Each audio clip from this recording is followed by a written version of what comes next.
Hey chat, how's it going? Welcome to a bonus stream. We are here not on the last Saturday of the month, but on the first?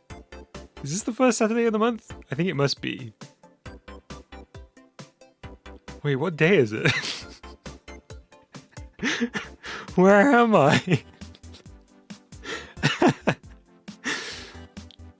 Hello, welcome to the stream.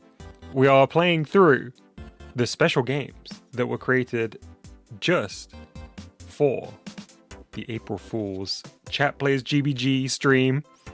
I hope you had as much fun with that stream as I did. We'll go into the background in case anyone missed it. We'll go into the background later on. But given the unique circumstances around that stream, I wanted to make sure I got to play the games as well. And this will be a rare one for me where I actually know these games going into them. Both because I had a sneak peek of pretty much all of them ahead of time while I was doing some playtesting, but also because I was there playing along during Chat Plays GBG, or Chat GBG as the initial fake out reveal was. But yeah, we're gonna try them with a human touch this time. We'll get started in just a sec, but before we do, as always, I'm gonna say hello to all of the extremely cool gamers here in chat. Let me scroll up a bit and see who I see. I see Cat the Great, Lemon, Mad Labs GBG, Choops, someone unknown, Dalmont, Nosilla, Alexander Giorgio, Disco. Welcome back from jail, from YouTube jail. Apologies for that. Coma Nomad.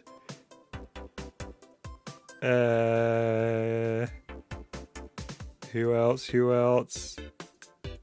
If I missed you, a very special hello to you. Marcella says it was an extremely convoluted April Fool's joke. The best kind of April Fool's joke.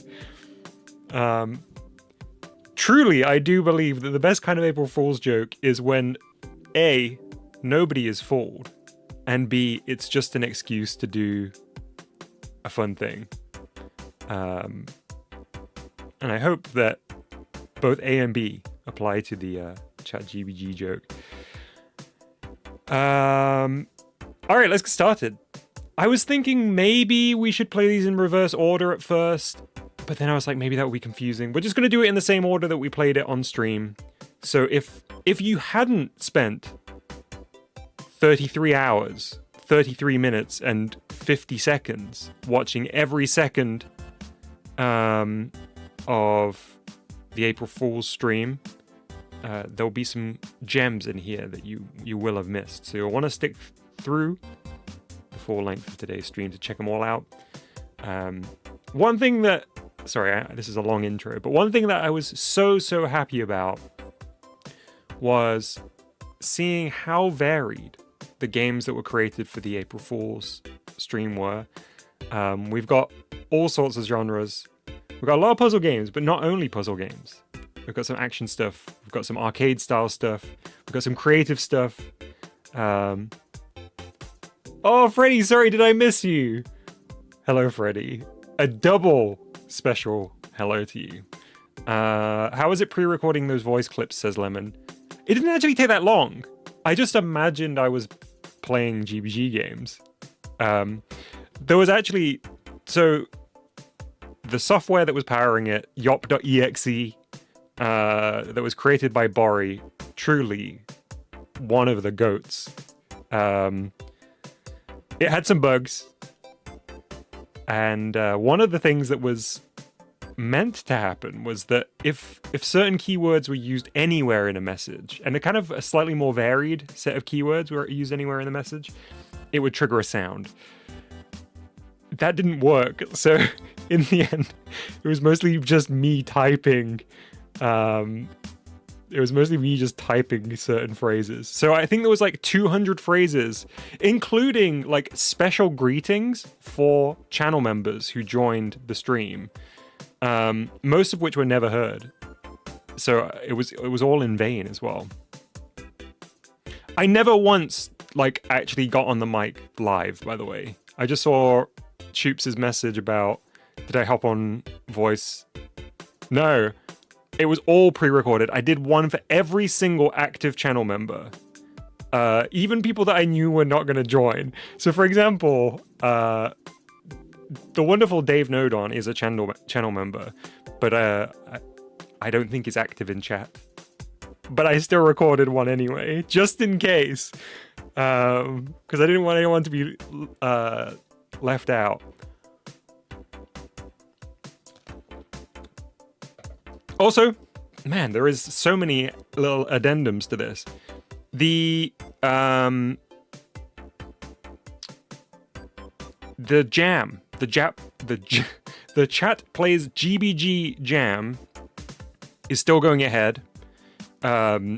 Keep your eyes peeled on the YouTube channel announcements section and on the Discord announcements channel for dates on that. But if you would like to make a game for chat to play through Chat Plays GBG, that'll be the time to do it. I will share details as soon as those are ready. All right, let us begin the stream. We've got a lot of games to get through today, so I should not be dilly-dallying in the way that I am. We're going to begin with RPG Plus's game. I'm also... Some of these games have been uploaded to GBG Shop. Some of them haven't. I'm not going to show off the codes like I did in the old school way for these, because I don't know whether people necessarily want these games in this form being downloaded. So if I know that a game has been uploaded to GBG Shop, I will mention. If anyone is in chat watching and they want to point out that a game has now been uploaded, please do mention it, but I won't show off the codes just in case, because some of these games are kind of in demo form or were kind of special creations for that event, so they might not see a wider release. So just keep that in mind.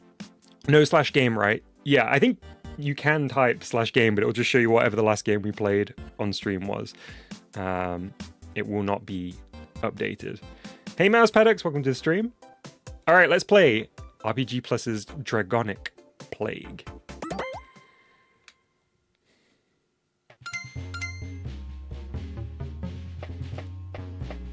So we have a wonderful old school RPG top-down. Something that was not apparent playing this on Chat Plays GBG was the fact that you can kind of outrun the mobs on the overworld, because we were much slower than them, so we kept getting caught. So we got a party system. We got the Fi, don't know who it is, Ace and Magi at the bottom, and it will cycle through those in the order of the profile pictures at the top, I think.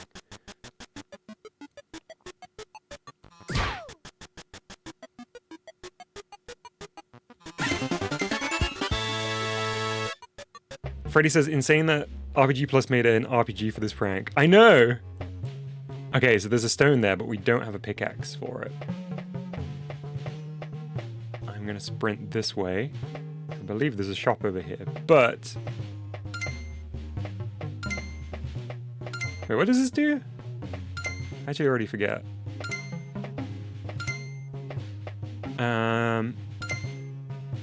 We need 200 gold for the pickaxe. And we currently have 500. So let's get some pickaxe.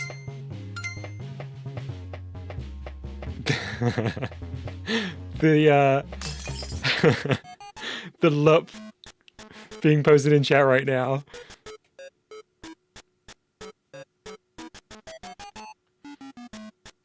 So I'm currently just using attack because these are fairly low level enemies, but there is also defend, skill, and item.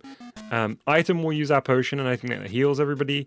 Skill is unique to each fighter. So I think Magi can put a shield on the whole party. Ace will do kind of a big attack, like a big AoE attack.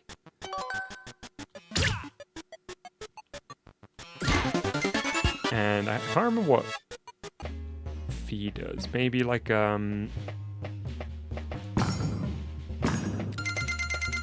maybe like some kind of magic attack? Discus says, I'm disappointed Dom remembered to remove the commands from chat that trigger the bot to speak. Well, I'm not running yop.exe because otherwise you would be able to like interrupt the game, which would be very funny. I've been thinking since the stream, I've been thinking about how fun it would be to intentionally make a game where certain buttons are basically just for chat to use. So imagine a platformer where at any time you could force me to like jump.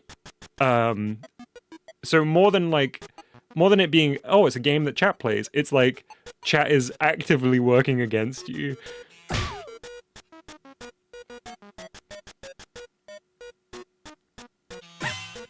We can hear you by typing in chat. That would be amazing. You can choose whether to help or...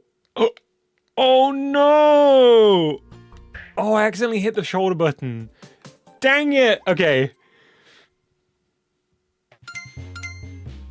Yeah, exactly, Disco. You've got it.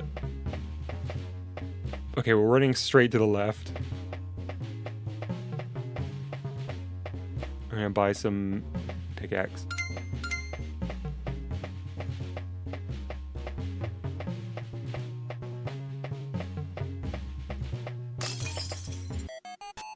That one says that's definitely happening again tonight. Yeah, probably. You're gonna need to strip out all the game swaps. Some of those games are incredibly dense with Node on. I might not be able to find them. I'm just gonna not press that button.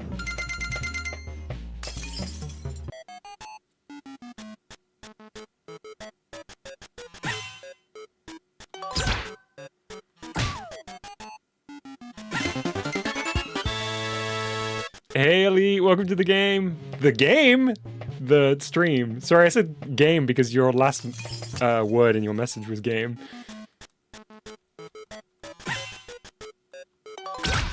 Chief says, not gonna lie, I hoped hold plus was a command. It is technically a mod command. Or like a VIP command as it's referred to inside yop.exe. But the stream took 33 hours. Imagine how much longer it would have taken if there was a hold plus button.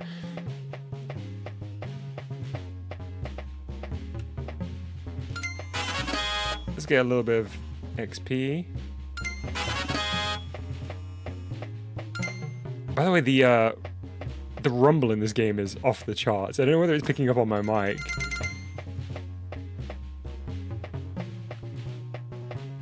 Yeah, the turn order thing's really great.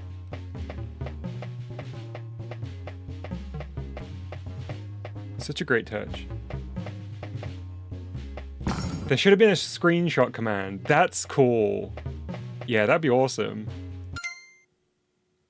Wait, what is this? Oh, right, yeah, this takes us into the caves. So, we were incredibly overpowered in the Chat Plays GPG run of this game. I think by this point we were like level 10 or something.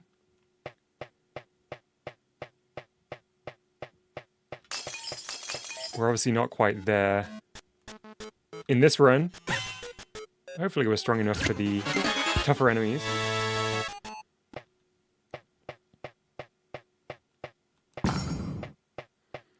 I won't make any promises about, like, new potential features for yop.exe because... Ooh, we got 2 here. Right, so this might be a good time to use some skills.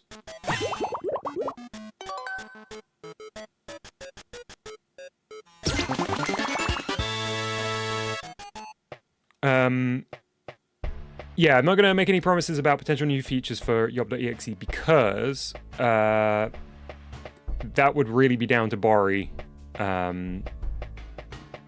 Bori being the mastermind behind it. I don't want to make promises for somebody else.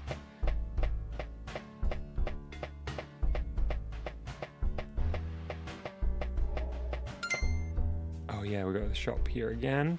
Let's grab ourselves another potion. We're actually doing great for money here. Hey, Arj, good to see you. Nice, we'll get another level up in.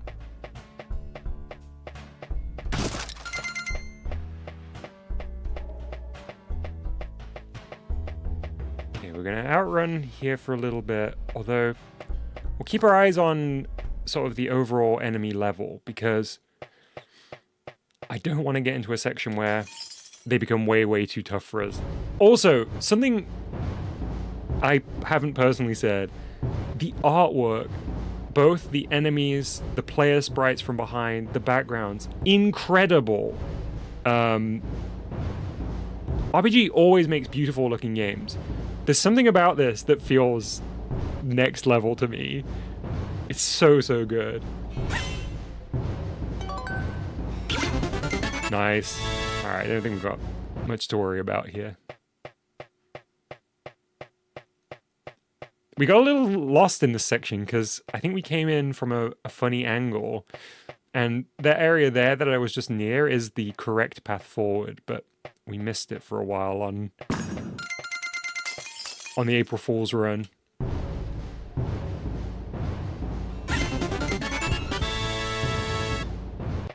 RPG Plus is the texture node on Master, says Arch. Absolutely. Look at this little tentacle. Yes! Yeah, the fact that this is all in one code as well, says Freddy. Yeah, that can't be overstated either. Ugh, are we ready? I think we're ready. Is there anything else in this room? That's such a scary sprite. Lemon says, what does the top bar mean? I believe it's showing the turn order. So when we go into this fight, I'll show you.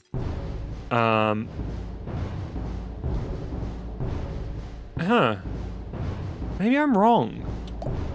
But... So the Magi sprite is first, then it's the green-haired one, and then it's the red-haired one. So yeah, it is showing the correct order. I actually don't know what the B, C, and A mean, though.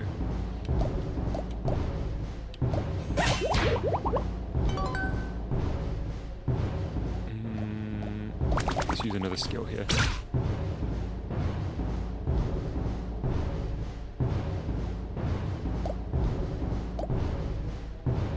And in fact, let's defend.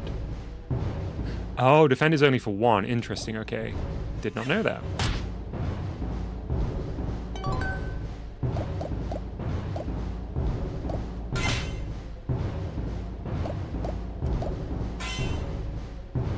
Right, okay, so it's Fi's skill. Got it, okay.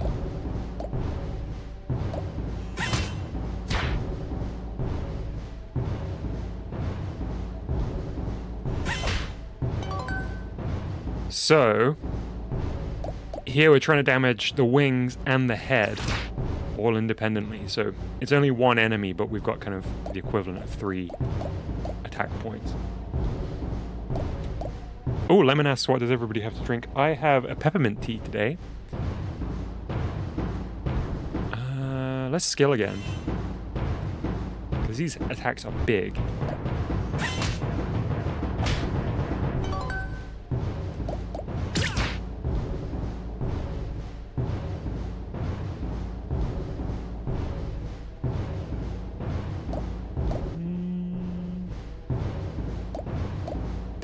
Oh, Disco says, I think ABC are who the dragon attacks. No, I think ABC refers to the 3 positions, I guess. So if this was 3 combatants, I guess A, B, and C, probably?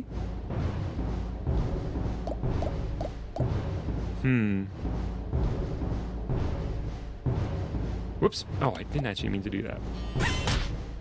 Honestly, I feel like chat played this last fight better than I am right here. More strategically.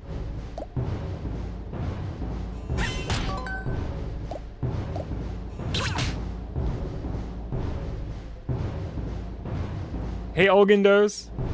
Welcome to the stream.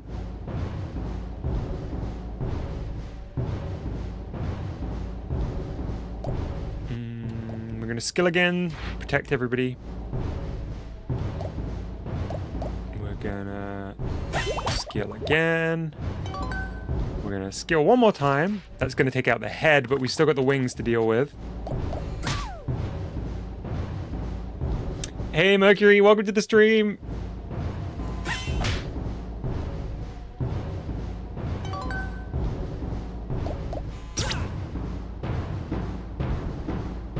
So yeah, look, we've only got A and B on the top bar now, so that... Oh, in fact, look, we can see the A, B, and C on the sprites in the background. Kind of towards the bottom of the dragon.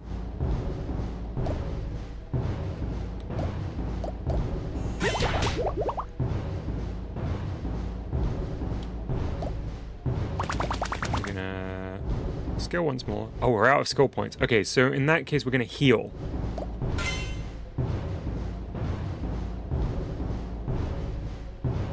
Hey, Skunk. Oh man, Freddy, sorry, I healed right as I saw your message. Welcome to the stream, Skunk. Who's this? Let's get rid of that wing.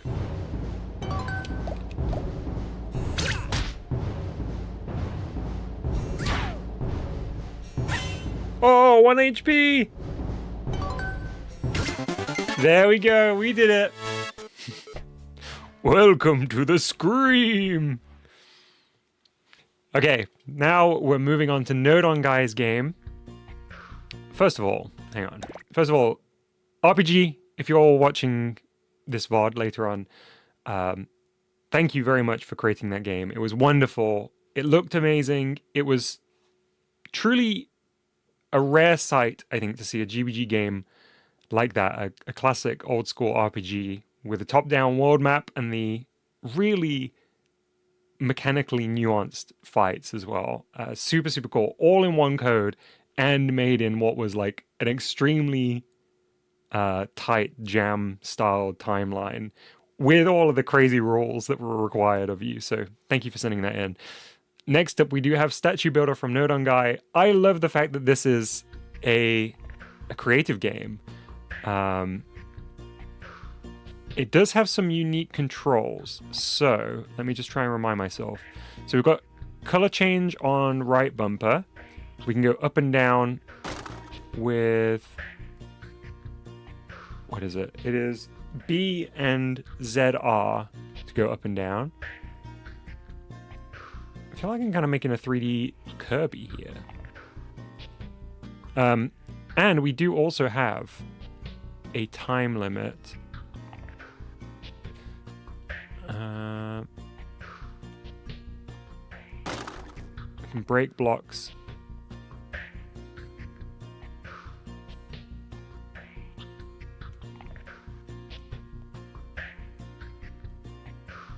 Let's make a little 3D face.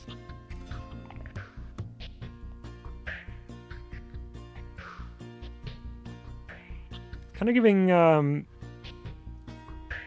it's kind of giving DS emoji right now, like picture chat look at emoji somehow.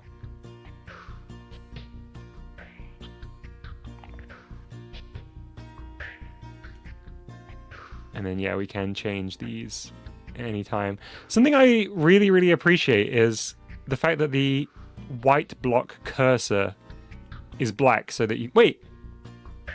Oh no, it's second color. That's interesting. I thought it was black so you could see it against the background. but is actually a secondary color. Cool. Hey, Dallas. Welcome to the stream.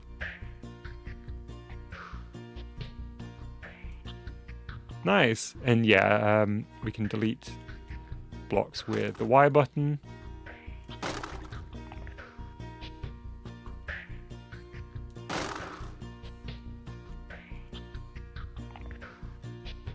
We can make disco! Okay, I've got 160 seconds to do it. First, let's clear the space. I'm gonna try and make a disco from memory.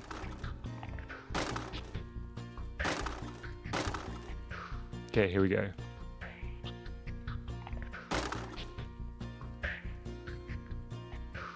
First, you make a T.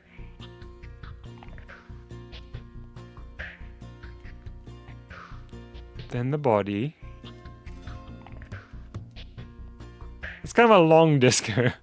I'm accidentally making disco with big shoes again. And I think it's like, yeah, the arms have got to be by the side. Yeah, look at that. Wait, I can look at the... Oh, it's like a block wider. Okay, I gotta be quick.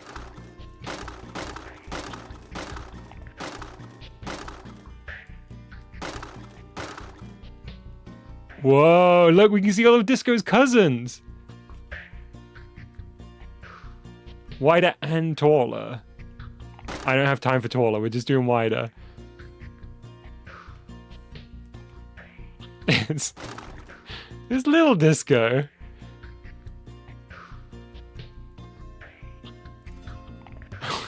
It's little buff Disco.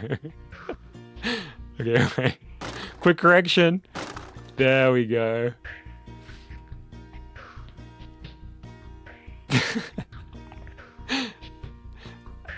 Incorrect aspect ratio Disco. I love these other colors we can see for Disco. Let's make a hat for Disco.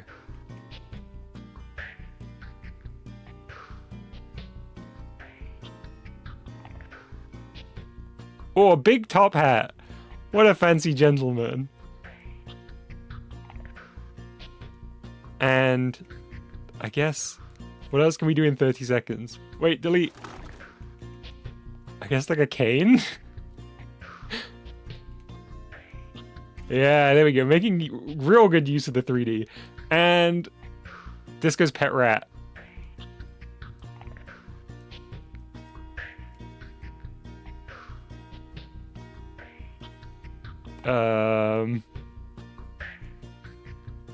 Yeah. I guess it's kind of looking more like a cat now. There we go. And then I love this. We get a little 3D orbit of our masterpiece, although I was off on the side, so we got Disco flying through the camera. Oh, it says, do you know it's World Rat Day? I had no idea. Okay, we're moving on to the next game. Having them auto change for this is tough. I need to keep remembering to pause. But Note on Guy, thank you very, very much for sending in that. I really, really love the idea of having chat collaborate to make some kind of masterpiece. So I'd love to see if during the game jam there's any other kind of group creation games as well. Yeah, that was a delight to see. We're moving on now to Angel 23's game. Mercury says, sorry, my game also starts automatically. That's perfect. I mean, that was exactly how it needed to be for the jam. It's just here, I'm used to going back to the free programming screen. Yes. I'm so excited to check this out again. We ran into a really funny bug with this during the stream because chat, I guess because chat took so long. Maybe I think that's why it happened. So we're gonna be able to enjoy this in its true form this time. This is Act 1, Night. It has busy textures, contrasting colors, and we've got a great little credit for the font that's utilized here. Okay, let's have a look at our options here in the avatar creator. Always love to make an avatar. One of the best things in any game. We got some really nice hair up, short, and long options here.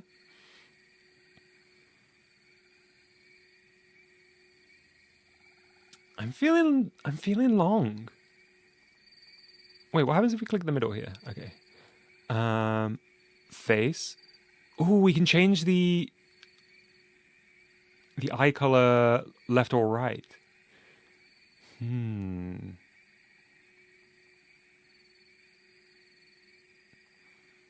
The blue and red's really giving like the old school 3D glasses. I think we go blue on this side. And we've also got outfit. Let's see what options we have. It's got kind of a purpley top. Ooh, this is changing. Oh, nice. Kind of our overall color palette here. Like on the shadow too.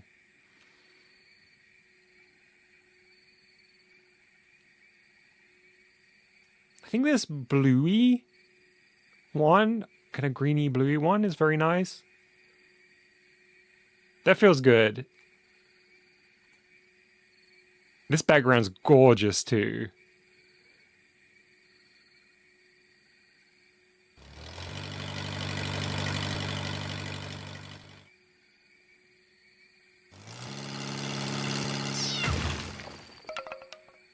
You get woken up by a loud noise outside. It's sudden, sharp, and gone again before you know it. It makes you wonder if you dreamt it, if it was even real. You sit up. Something right off the bat I really, really want to commend.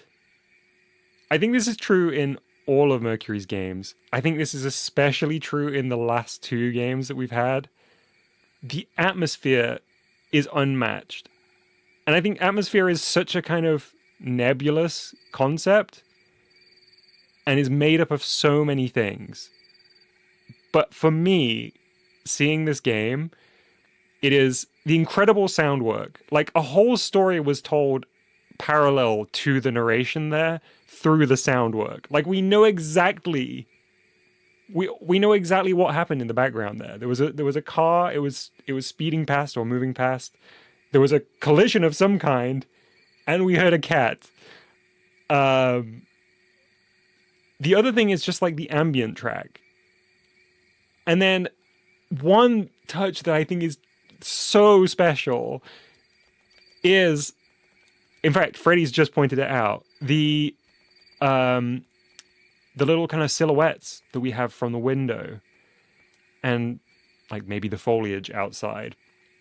And this is also a really, really, really unique genre. We've had like the old school RPG, we've had the creative game so far. Like a point and click style game with a cursor is pretty unique. Let's try getting back to sleep. Don't go back to sleep. Let's have a little poke around.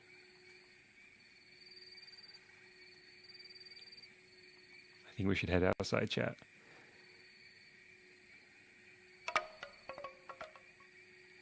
I don't even know what sound effect's being used for that, like, confirmation noise. Hey, Maple Kid, welcome to the stream. It's like a wooden wind chime, but I don't know how it's been achieved.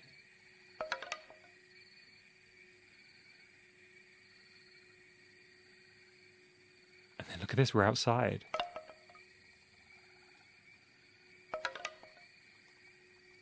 There's a wood chime sound, but it's very rarely used. Interesting. I didn't know that was a thing. Okay. Let's follow the tire tracks up here.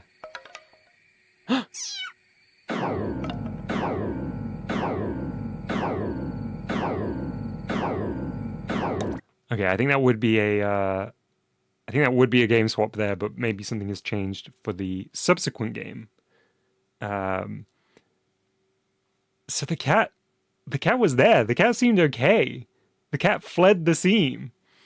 Mercury says that it's supposed to swap at this point. Yeah, I think maybe Zert's game has changed, or because I downloaded the latest version of Zert's game, so maybe the game swap was removed. I love this. It's so special. Oops. I wanted to have another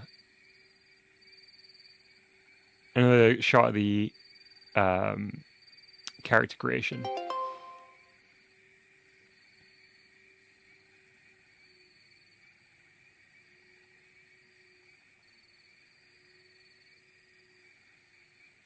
I know that somebody in the chat was really, really trying to get us to pick the ponytail, so we'll go ponytail.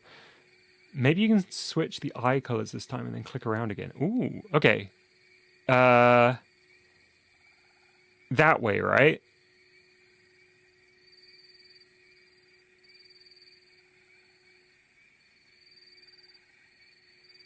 And then let's go the purpley one.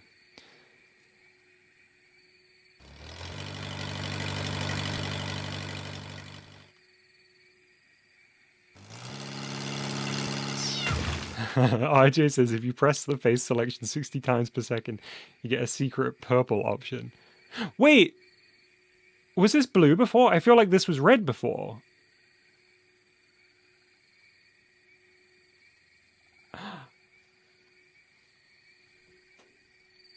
Is the bed different too? The text is definitely different. That's so cool.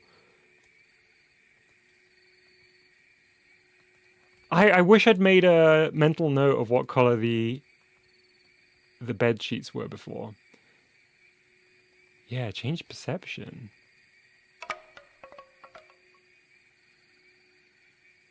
Is the tree different? The arrow is definitely different.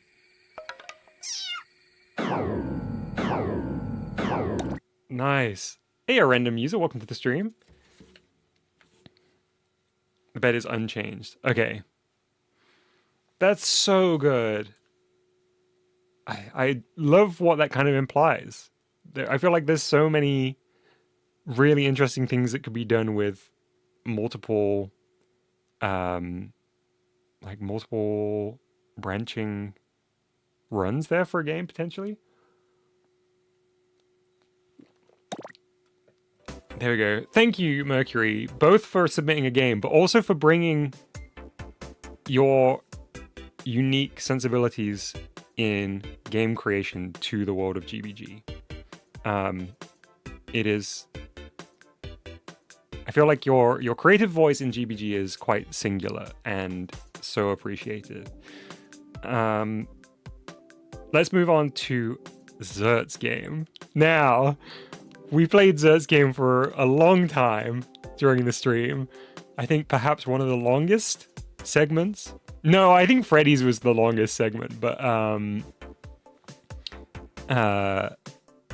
yeah, we'll get to Zert's in a minute. I don't think this game is going to prove too difficult for the human hand, but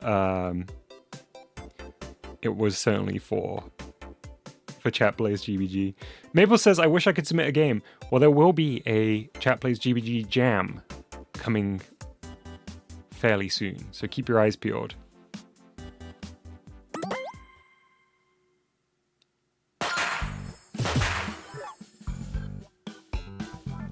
Hey Haunted, welcome to the stream. Okay, so this is a wonderful soccer band game. If you are not familiar, soccer band is like a box pushing puzzle game, and the objective is to push the box to a select location in as few moves as possible. It is very, very possible to be it's very possible to soft lock yourself, so we've got a restart button here as well. Zert did mention that these came from like Kids First Soccer Band Puzzles website, but even so, and even without the extra challenge of it being played collectively by chat, some of these do get a bit tough. The last one especially looks wild.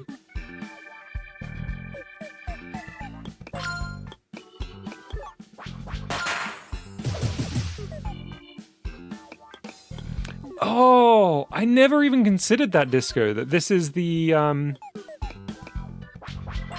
level builder from Zert's previous game, Repurpose. But of course, yeah, it's so recognizable now. I wonder whether it actually is that, or if it's kind of just building on top of that notion.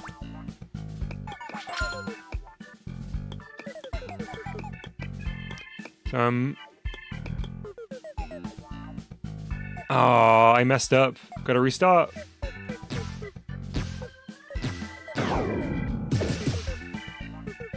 Okay, so...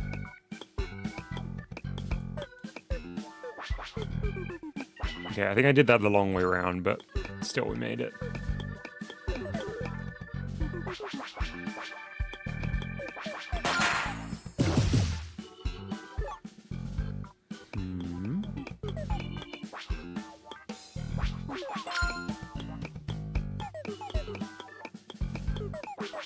Yeah, this worked out really nicely for the format, Disco.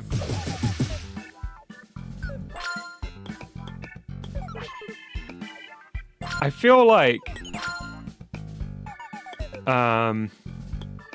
some people who took part figured out the format ahead of time, and I believe Zert was one of them. Like, I didn't give any more information to anyone, and for anyone who guessed it, I didn't give anything away. But I have a sneaking suspicion that Zert figured it out. Also, the other thing is, I've been talking about like some kind of chat plays GBG thing since the first year of GBG, and I still kind of can't believe that we managed to pull it off. And again, like, all the credit for that goes to Bori. His incredible work making that possible. Art says I knew exactly what you were up to.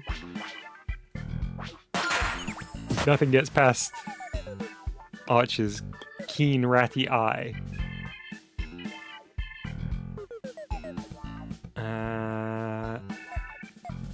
Wait, how do we... I don't know how we do this one. How do we get this one out of the corner? Hey, Jonko!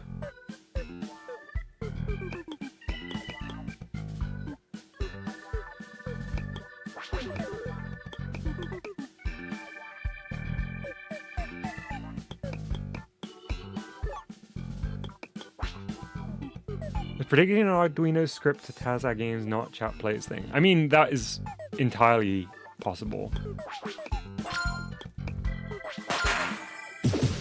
Oh, you don't have to move that one. Okay. I see.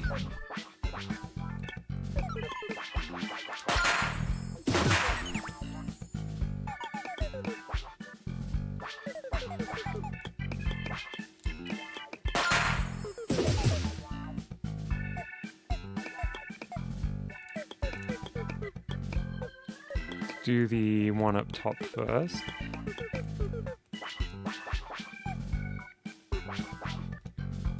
Oh, sorry, it's not an Arduino script. No, it uses another microcomputer that is kind of similar to an Arduino. But it, and I think it would be entirely possible on an Arduino, but this was not built for Arduino.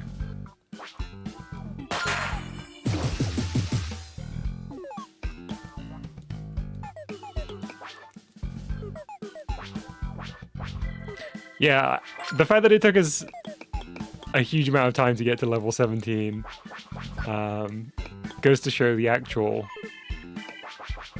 Like, Zert followed the make sure that it's suitable for a baby gamer instruction.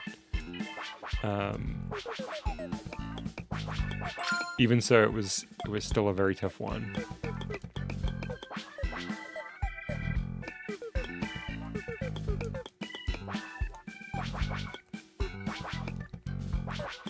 Viewers make a game? Absolutely, theoretically possible. I mean, I think that all of the challenges of playing a game via this method would be amplified by 10 whilst trying to coordinate to make one. Hey, look, it's the disco with big shoes level.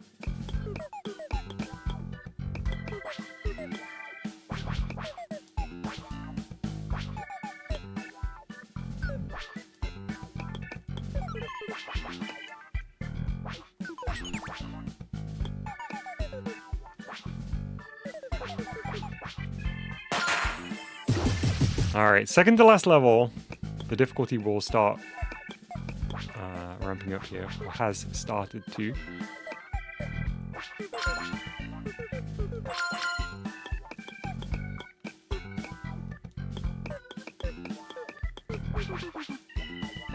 This one was a painful one because I feel like there was multiple occasions where we got to the final crate and then soft locked ourselves.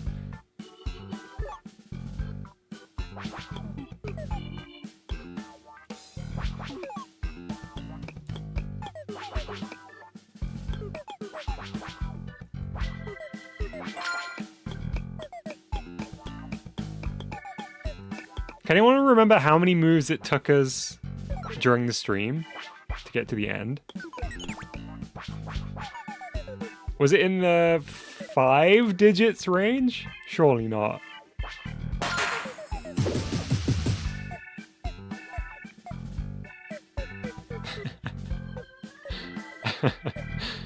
Oh, Freddy, that moment was great. Okay, so this is the last stage. I think I have to do this. Did I already mess this up? Oh no, I think we're good.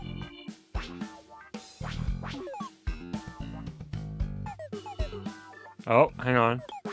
Definitely need to move one of these first.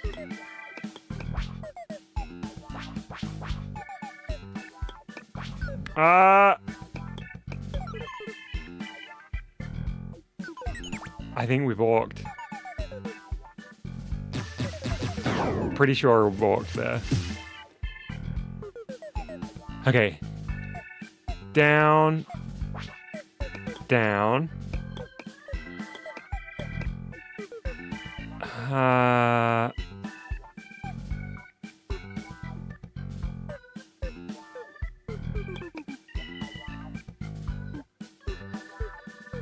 Left, left.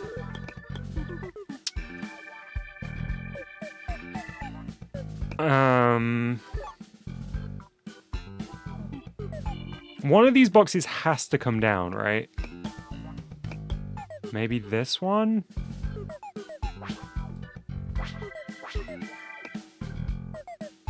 Right. No, wait. Oh, hang on. Yep.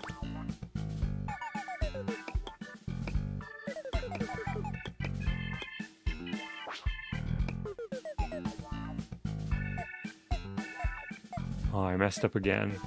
Oh, did I? I did.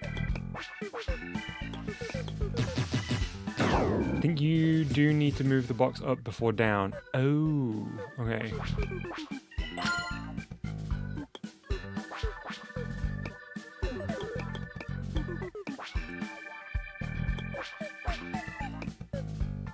I don't think I can. Oh, I can. There we go. So then this one comes down.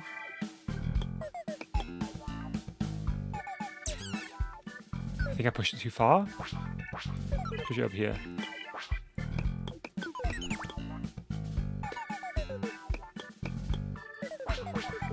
Oh, by putting that one in the right-hand corner, I messed up. We're already bad dayed.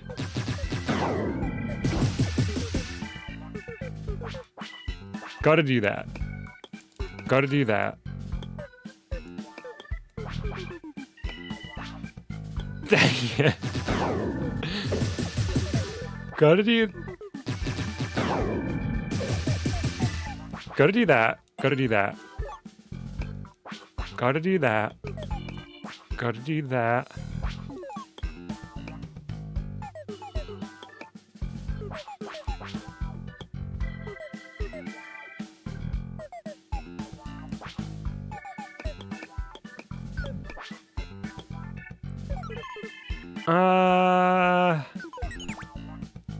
That's game over. Move right box down first. Okay.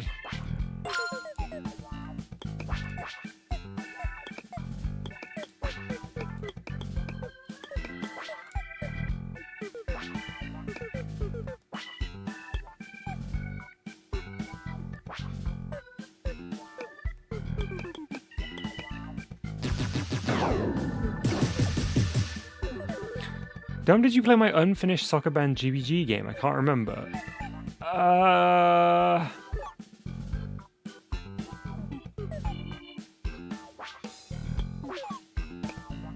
I don't know. I'm unsure.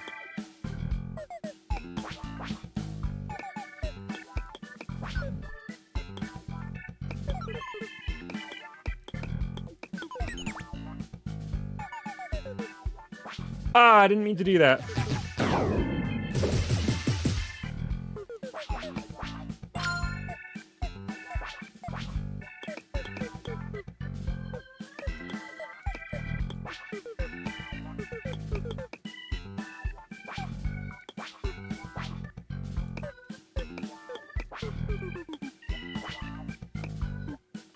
Oh no.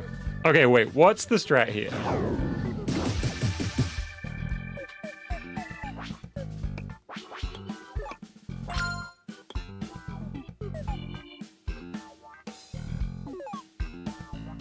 I think we're gonna have to move this 2 spaces over minimum. Then this one down. Then this one up. Ah, no, but now that's stuck.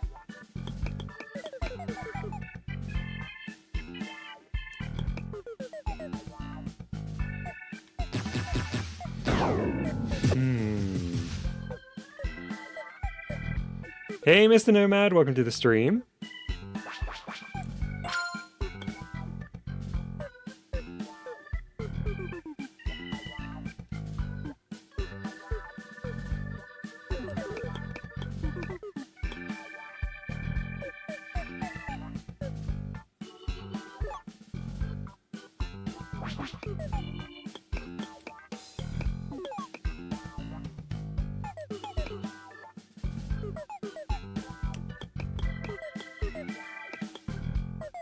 Actually, I have no clue here.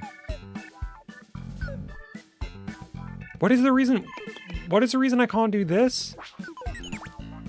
I tried this already, right? I'm about to remember. Yeah, right, because and then as soon as it's there. Oh wait. No. The fact this is an original level. What do you mean, sorry, Freddy? What's the node on count? 446. There's plenty of room for a whole nother game in here.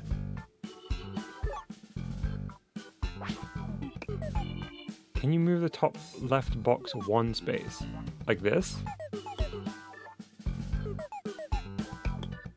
I don't think so, Freddy. I might be misremembering, but I think it was just from like a tougher level set.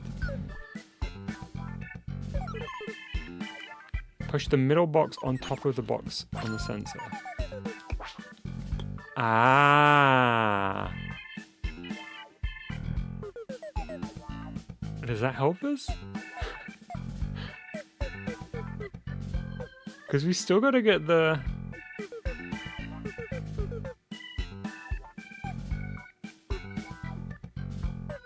Still gotta get one of these down.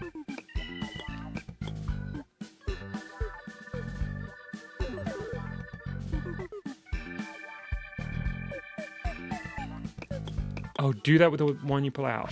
Okay, wait. Oh, dang it.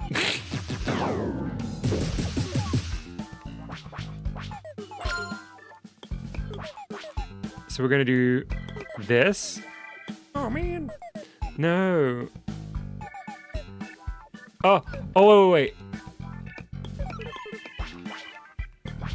Oh, man. Oh, dang it.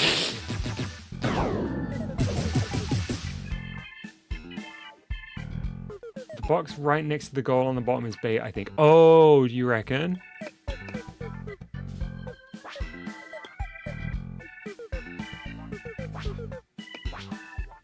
It's the only place we can move it, though.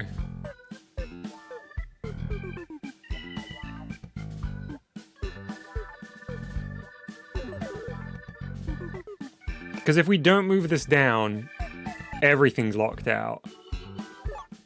Oh, yeah. Move it up. No, but we're still blocked. Ah, we can push this one. No, we can't.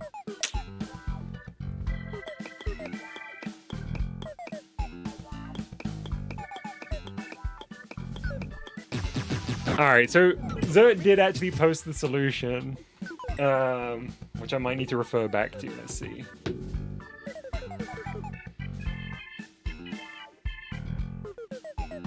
Let's see, Zert. We'll look at the solution here. So, it goes all the way down. And the box does go all the way in.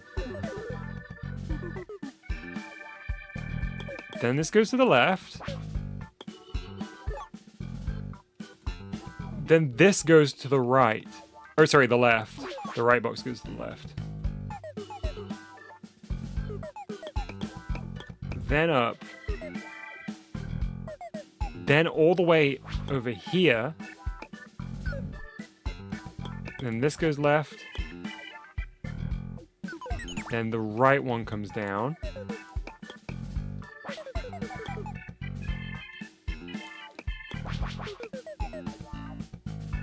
And then these get pushed together, which is very terrifying, but I guess you can unhook them on that little ledge.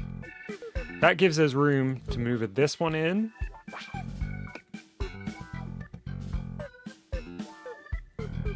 And left. Then we're going to exit and take the first one from over here.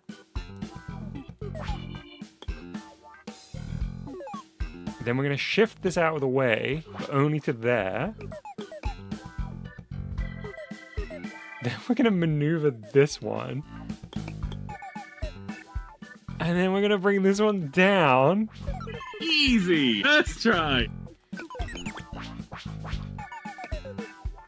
Oh my goodness. It's literally like... It's like knitting in reverse. The way you have to kind of like hook stuff under and round.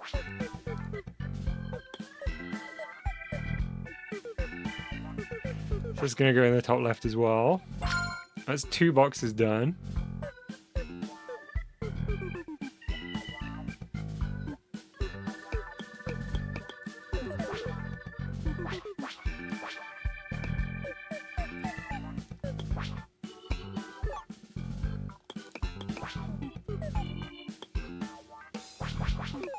I think that's going to go straight in. Yep.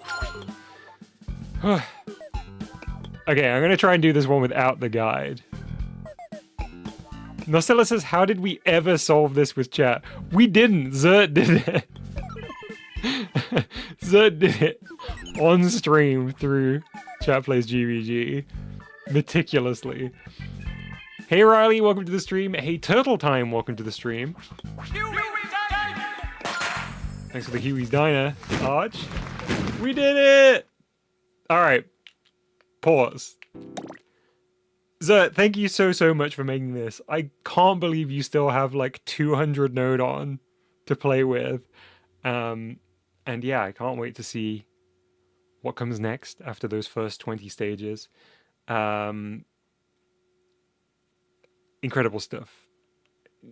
GBG genius as always. We're moving on now to Dallas's game. Now, I need to say a big apology to Dallas. During playtesting, we were having to kind of guess a little bit how difficult or how viable games would be. There was a couple of creators that I said would need to make slight tweaks because it was clear that it might be too challenging or like very problematic for the setup of Chat Plays GBG. For Dallas's, it was clear that it was not going to be possible to do solo via Chat Plays GBG. But my thought process was like, if there's enough of us, we can probably do it. That was, however, before we realized that if you spam messages into YouTube chat, YouTube will just shadow ban you without even informing you. That obviously meant that this was impossible because this requires very, very rapid button presses. So we couldn't even get past the first screen of this game. This is Dobly Blocks from Dallas, and it's one of the most gorgeous games I've seen on GBG. Everything here is just perfect. Look at that movement on this box. Dang it! I pressed the wrong button. Hang on. Okay, here we go. So I'm pressing the face buttons and the D-pad to alternate and kind of fly up. Very Flappy Bird in its movement. Look at that. The animation is gorgeous. And when you collide with something, so good.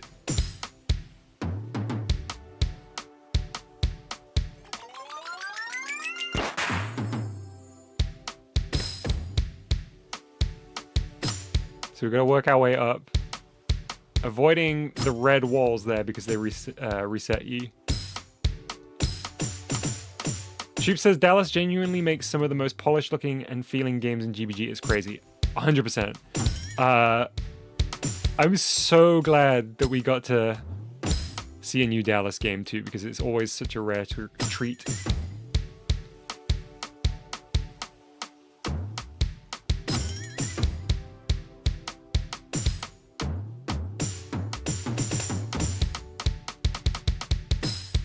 There we go. We managed to sneak through. Lemon says, don't know why, but I'm kind of getting Rhythm Heaven vibes with these sprites. It reminds me so much of the Petri Dish ones. I forget what that game's called, but you know the ones with the little three little swimming things through the microscope?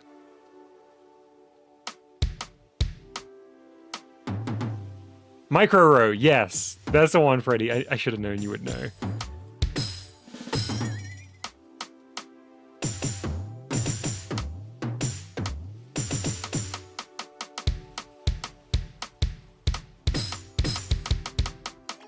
Yippee!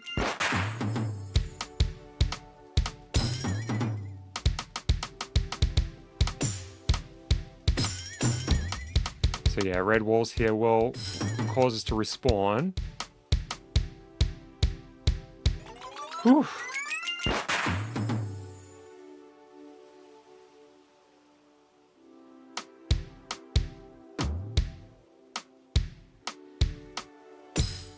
Yeah, I'd love to know whether Dallas has ever had any desire to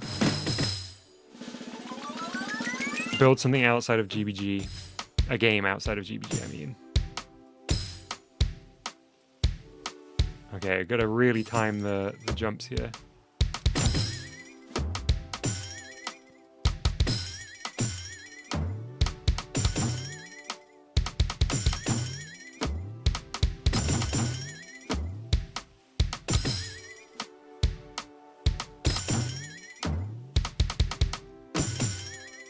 Managed to thread the needle going up, but then...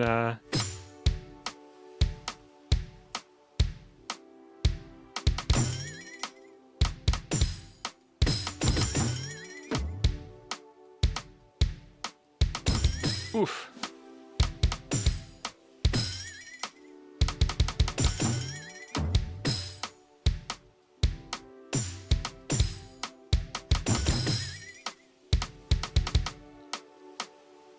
Oh, I did one more press than we needed to and threw myself into the red wall. Oh, man. Oh, man, indeed.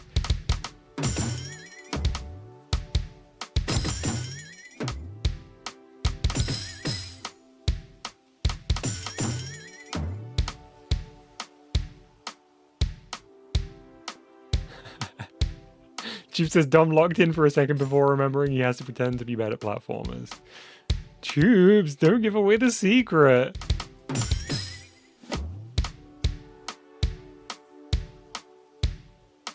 I think the mouth might be a texture disco. Because occasionally you see the kind of pixelation, and the closed eyes are definitely a texture as well, I think.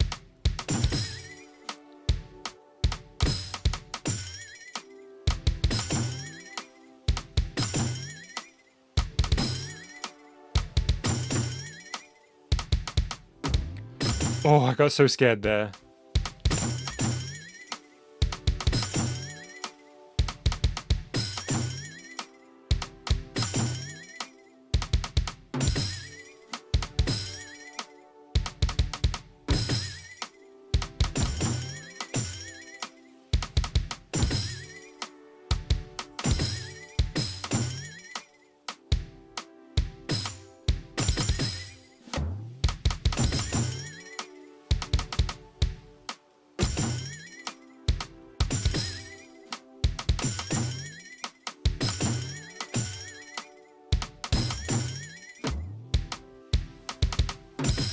There is actually some very gentle background music somewhat, but it's very low in the mix, and I agree. I love the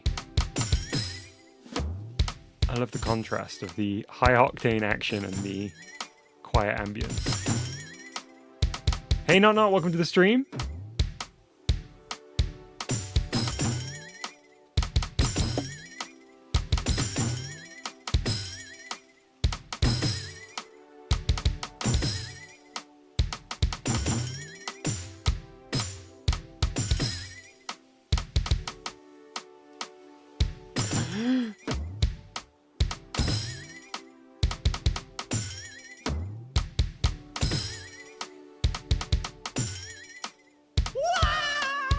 Yeah, I don't think that there would have been much chance for Chat Plays GBG to beat this one.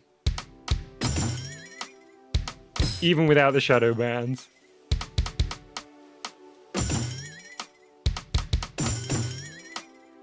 Freddy says, I don't know if Dom can beat this level. Oh yeah, well watch this. Oh yeah, well watch this.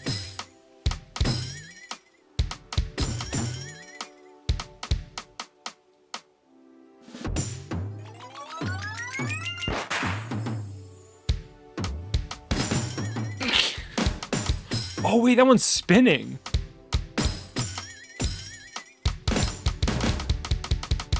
Hey, easy. Whoa, this is so cool.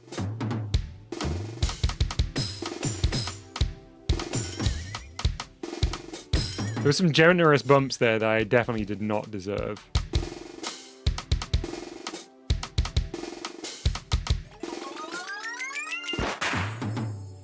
Congratulations, you have completed the demo. Go up to reach the next game. Brutal to put a spinner on the, like, post-credits section. There's a little secret if you fall from high altitude. Is it going to be possible to see that easily? Let's try it.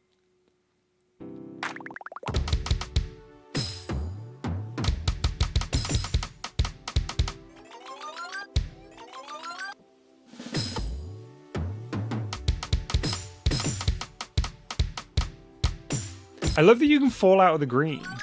Look. Oh, big hit.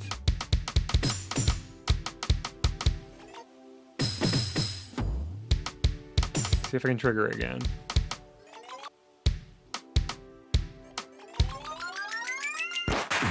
No, we might not be able to achieve that again. Yeah, Dallas, incredible scenes, incredible stuff, beautiful and very unique use of the limited tools you have in GBG to make something look so clean, so polished. Hey, Amiga Garage, welcome to the stream. I just joined, but I thought you were ending community streams. I will be ending community streams in May. The May community stream will be the last community stream. All right, moving on to our next game. This one was made by Dalmont, but I need to give a special shout out to RJ, because RJ built a special babyfied version of this. Now, ow! I hit my finger really hard.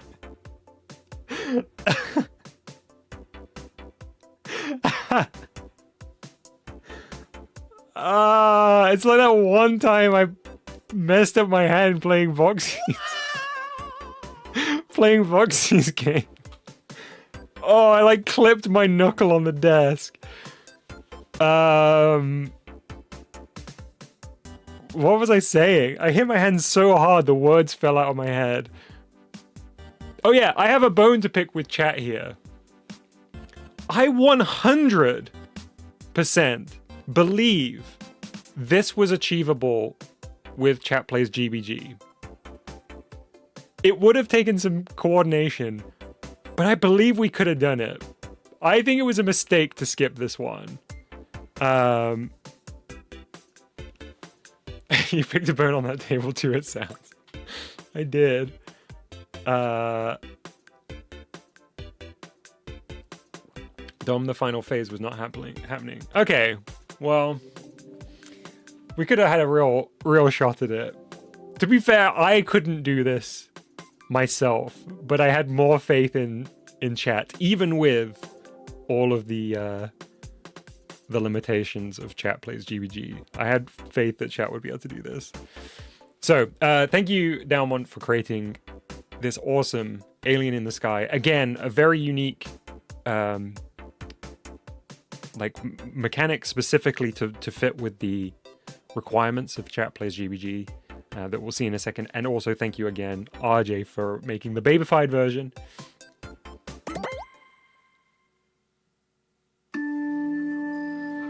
Okay, this might look familiar to fans of the Mario series. We can jump, we can dive with Dalmont here. I gotta time my jump to not take damage when the alien jumps.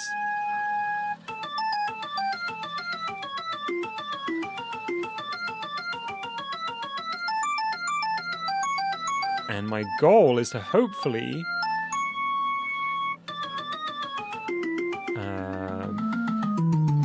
grab its tail. There we go. All right, now it's in my hands. I need to spin, get up speed, and let go and aim hopefully for a bomb. Yeah, the custom music on this rules. Oh, wrong button. Oh, I launched it way over the bomb.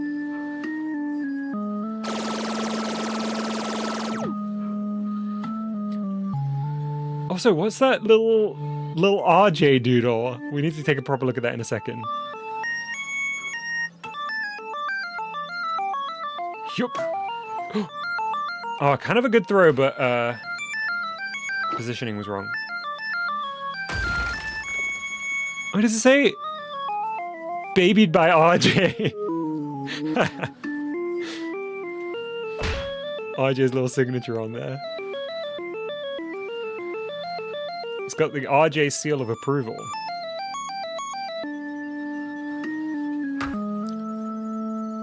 Ooh, close.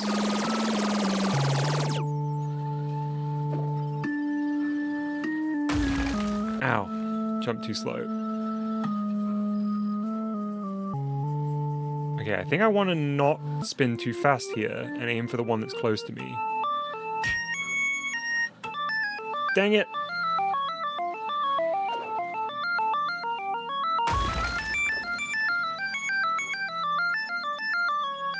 Okay, my health is very low.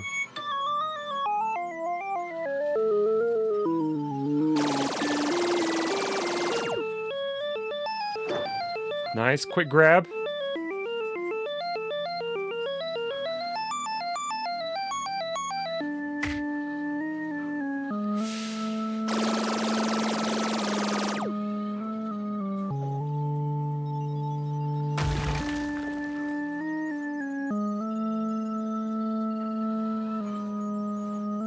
I feel like this is going to be a practice run here because I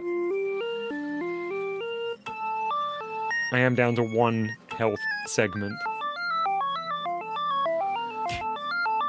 Did I just run off the stage? I did. Okay. Alright, that was a practice run. Let's do it for realsies this time.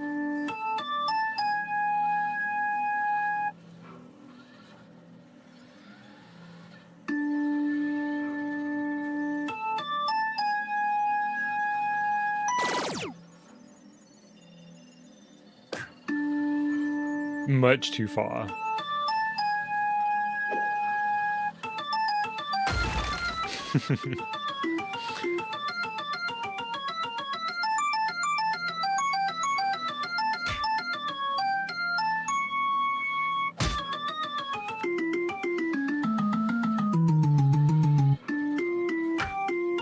Ooh, that looks... Nope, thought I had it.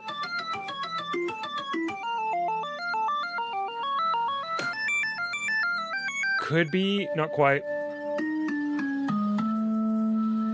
If you slow your spins down, it slides rather than flying in the air. Interesting, okay. Let's try going a little slower this time.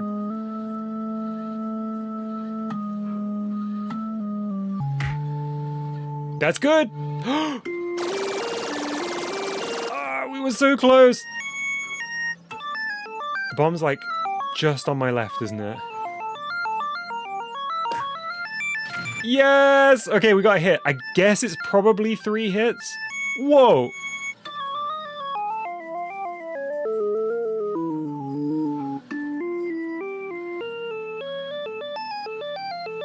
I really don't want to run off the stage by accident.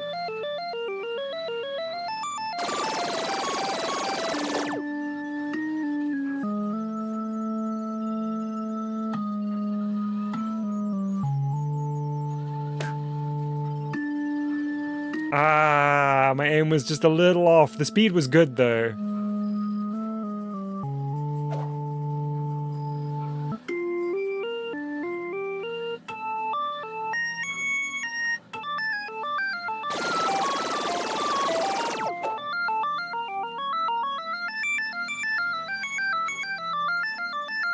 Let's go a little slower. Too early. It's okay, we're getting closer to the bombs, though.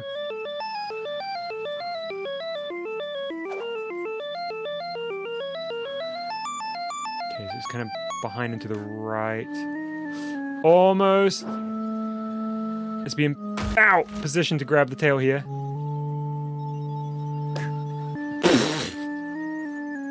I still messed up. It's so speedy here.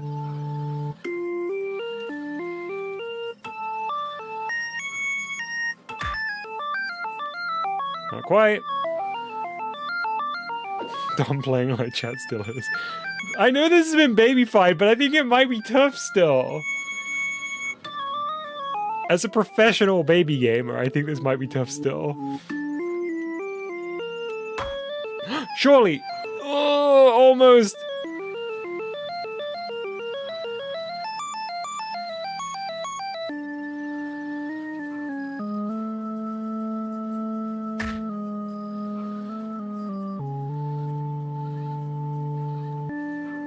It's zooming.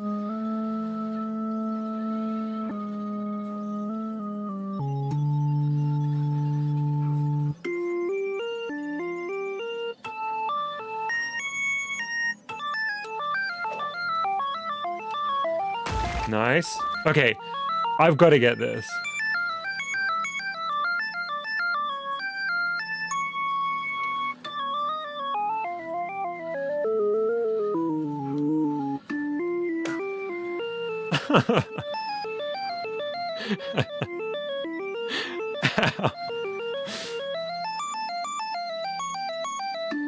What's the lagging? I think it's like a digitize effect on the rotation.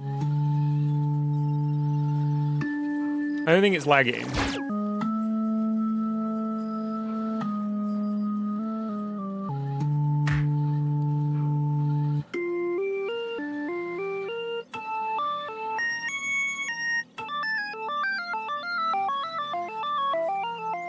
Oh, it's not. I'm not sure what caused it. Interesting.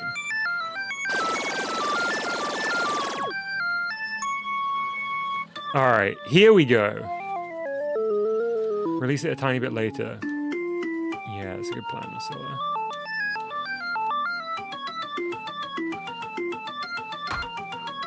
Oh, that was too late.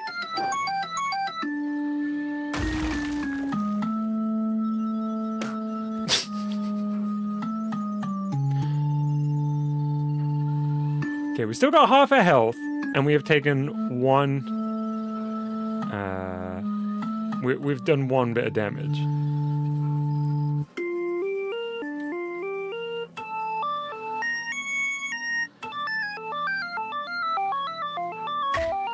Surely! Nope, not quite. Make the alien follow you and stand next to a bomb. Ow. Oh, Disco! I can't believe you do this.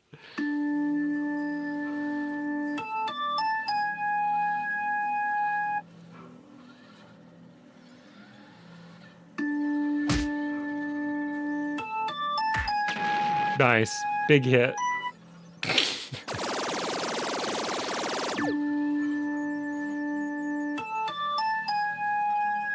Where's the bomb?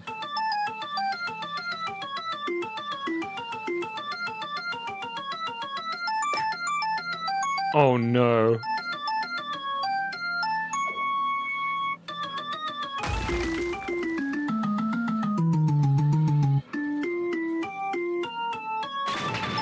Does that count? I think it kind of just ran into it, but... Oh no! I didn't know there was a gap there!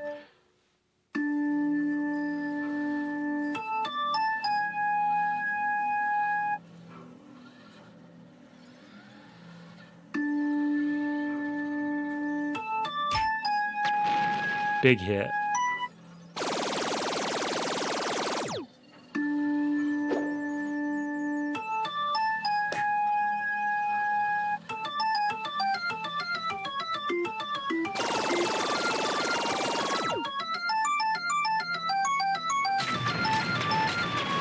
Okay, 2 hits. Alien is angry. Grab. So long, get Alien. No, that should have been it. Robbed.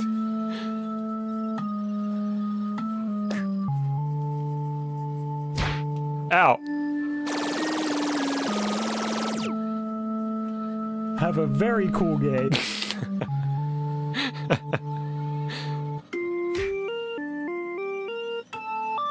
Not Freddy says, excuse me? I was just quoting Mario 64.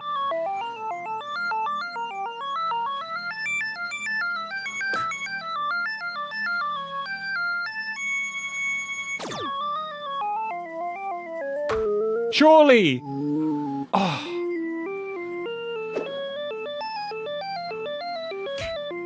Come on!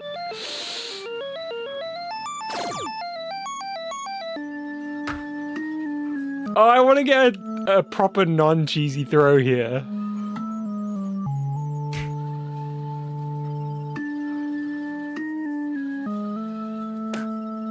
That was never gonna work. Oh, I was looking at chat.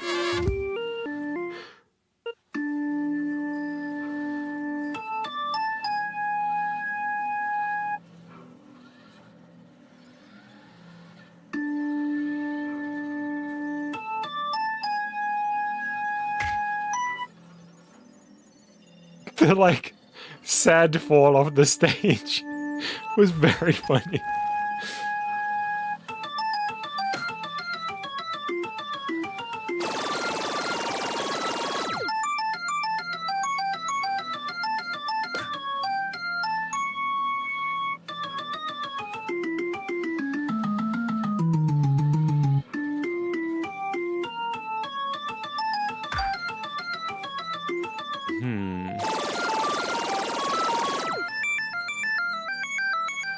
Another big spin.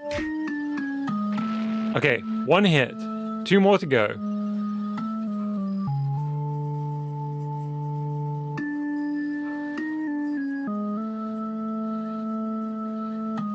Don't fall off the stage. Dang it.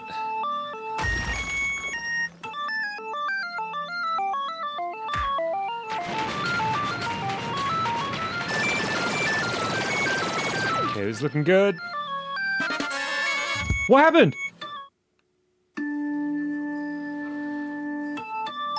Wait, what happened?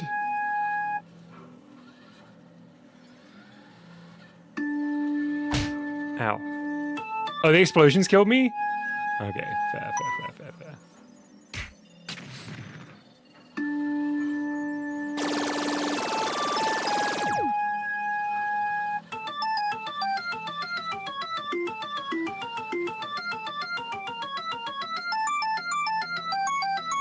You can jump when spinning, yeah. A random user 12 says, just wanted to know how can I make a submission for a stream? So, submissions are currently paused, but will be opening up usually around the 15th of the month. And they're handled through GBG Shop. So, there is a link actually in the description of this stream, but in all the previous recent community streams as well. If you click that link, you'll be sent to the submission page.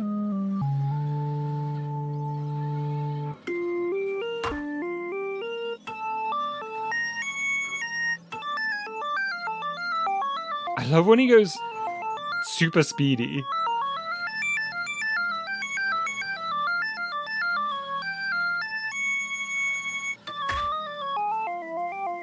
Okay, Aeolion is now close-ish to the bomb.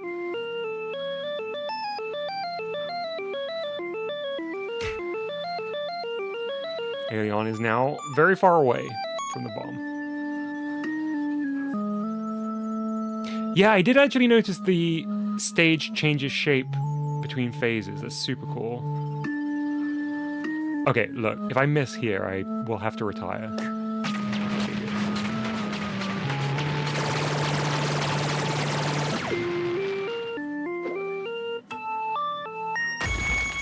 Mistime my jump.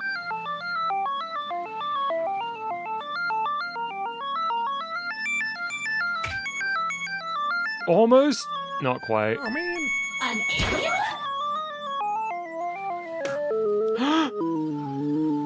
No.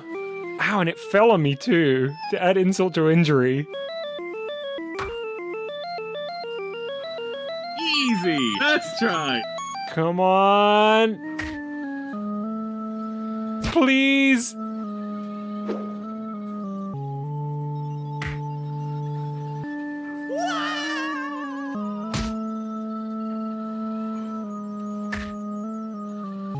Surely, I feel like I keep throwing it to the exact same spot just to the right of the bomb.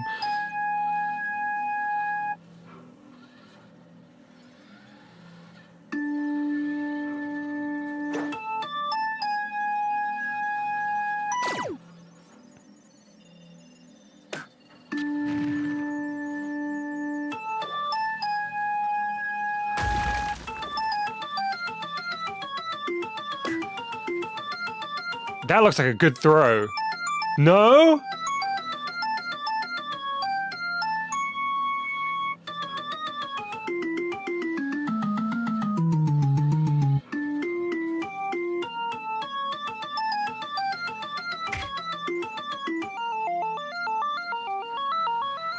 Come on, Aeolion.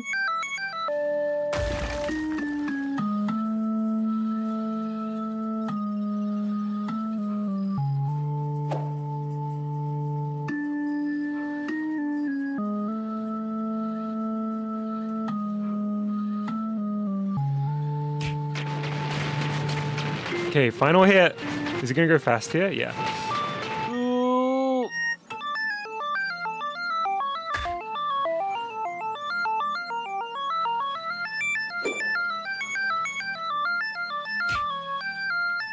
Forgot to try grabbing the tail while diving. I think it does work. I got my aim wrong there, but...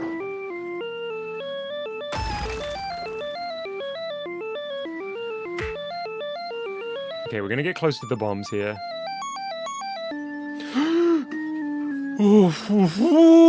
Okay. I'm so terrified. This stage is such a scary shape.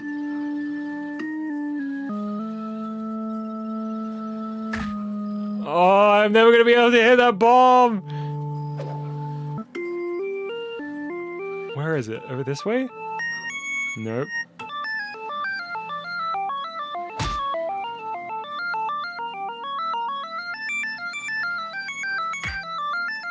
Yes! No!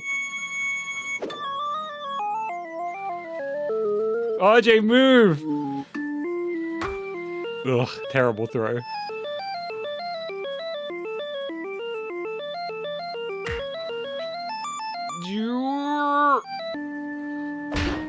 Ow.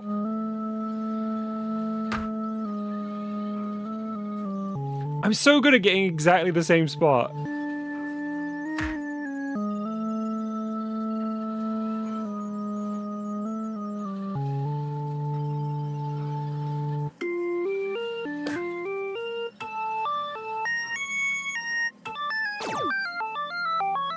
Yeah, I'm realizing now how foolish my prediction that chat could do this was.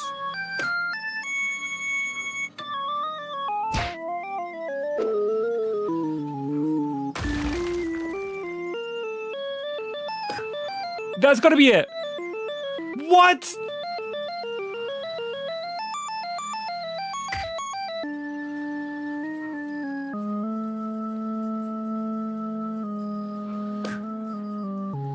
Oh, I can get every angle except the one I need here. Ow.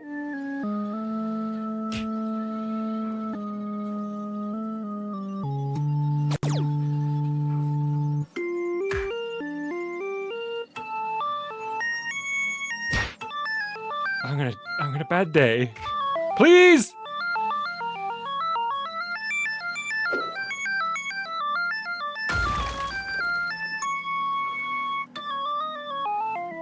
Dom, would you like me to reference an old stream of yours by making a comically easy version now? I mean, honestly, I don't need it. I can't believe I made it. I can't believe I did it.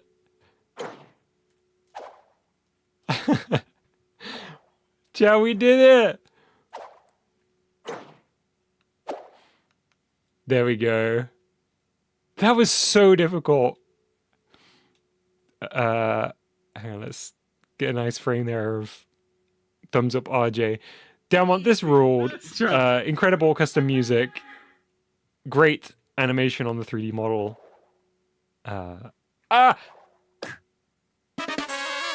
It was very difficult, but I'm glad we were able to do it. There we go. That was Alien in the Sky, Babyfied by Downmont. All right, next up we have Block Buddy from Disco. I don't know why the swap didn't work, but it doesn't matter. We're going back to the game select screen. I love how this game looks.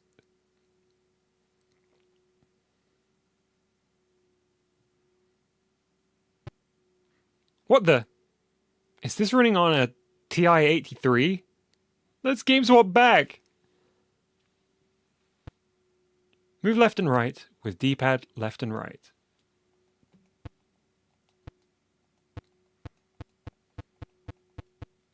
Climb over stuff with D-pad up. Press R to start over.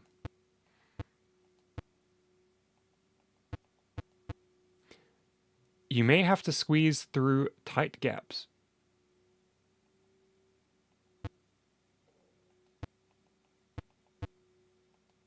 This is a good example.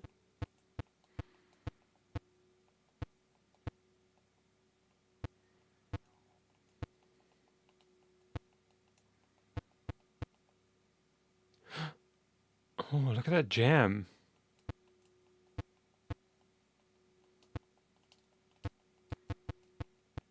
I actually don't know whether we can grab that. Oh yeah, of course we can. Hang on.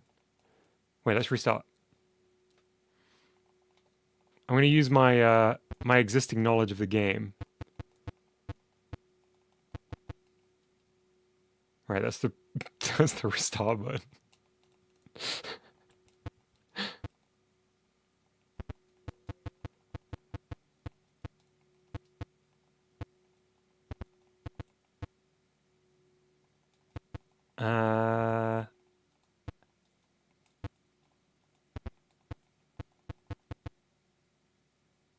Oh, wait. Oh, yeah. Nice! We stole it!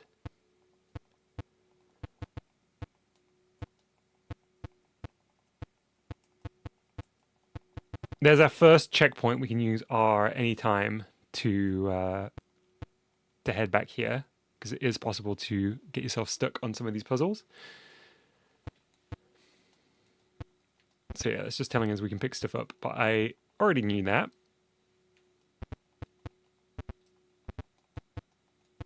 So actually anything movable can be picked up in this game, which is so cool.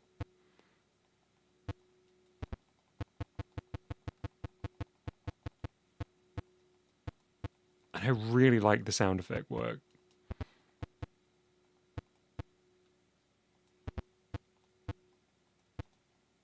Okay, I don't know why I did that in a weird way, because I moved a block unnecessarily there, but we're heading top left here. And I need to pick up things from the top first. So let's do this. Then that. Then we're going to move this here.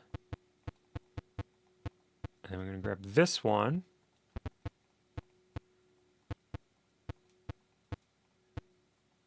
And we've made it up over the wall.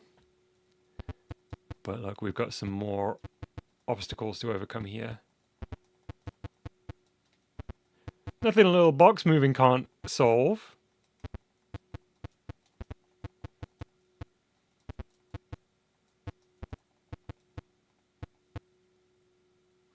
I'm going to steal the sign.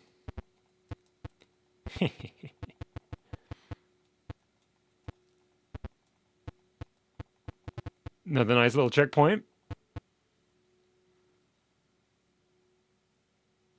There's a small Easter egg where the cat is sitting on the sign up there. Should have made the camera go a bit higher. Oh, man! I didn't see it. Okay. Speaking of the cat, our little friend here says, "Rescue my cat from the tree!" They are pick-upable. And can be turned into a bridge, which I didn't actually want to do there, but it's fine. I think we can still solve this without their assistance. Oh yeah, because we've got an extra acorn over here that we need to grab.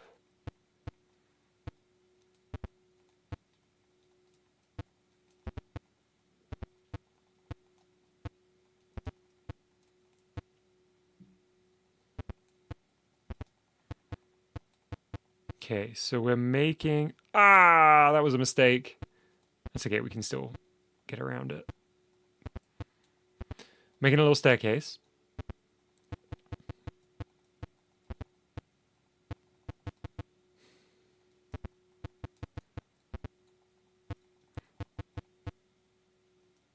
Yeah, Takoyaki Ninja.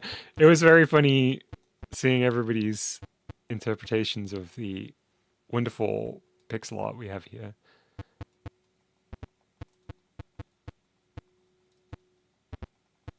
And much like before, but on a larger scale, I am now building a staircase out. And it looks like we're free now, but I do need a couple extra to actually reach the cat.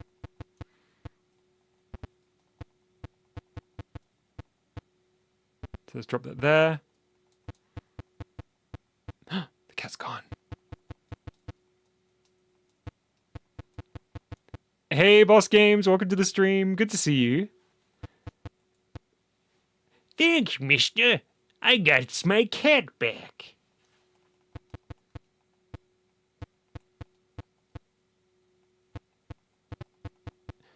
Shout outs to Boss. Boss was very active in the kind of final leg of the Chat Plays GBG stream.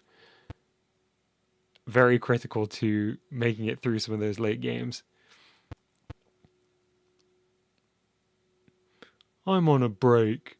You have to finish building the bridge, will you? Alright. I'm going to do what we did on stream and grab you to... I fell in the water.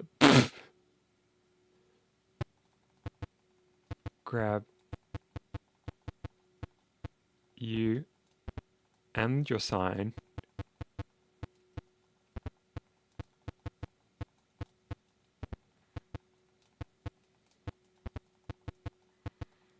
And look, we're building a bridge out to sea.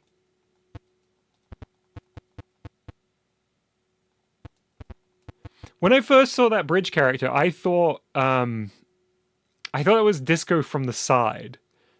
And I thought the like T-shaped bit on Disco's visor or Disco's body was like a protruding visor, kind of Among Us style. I thought that was what was happening. But I believe Disco has pointed out that it is canonically tubes.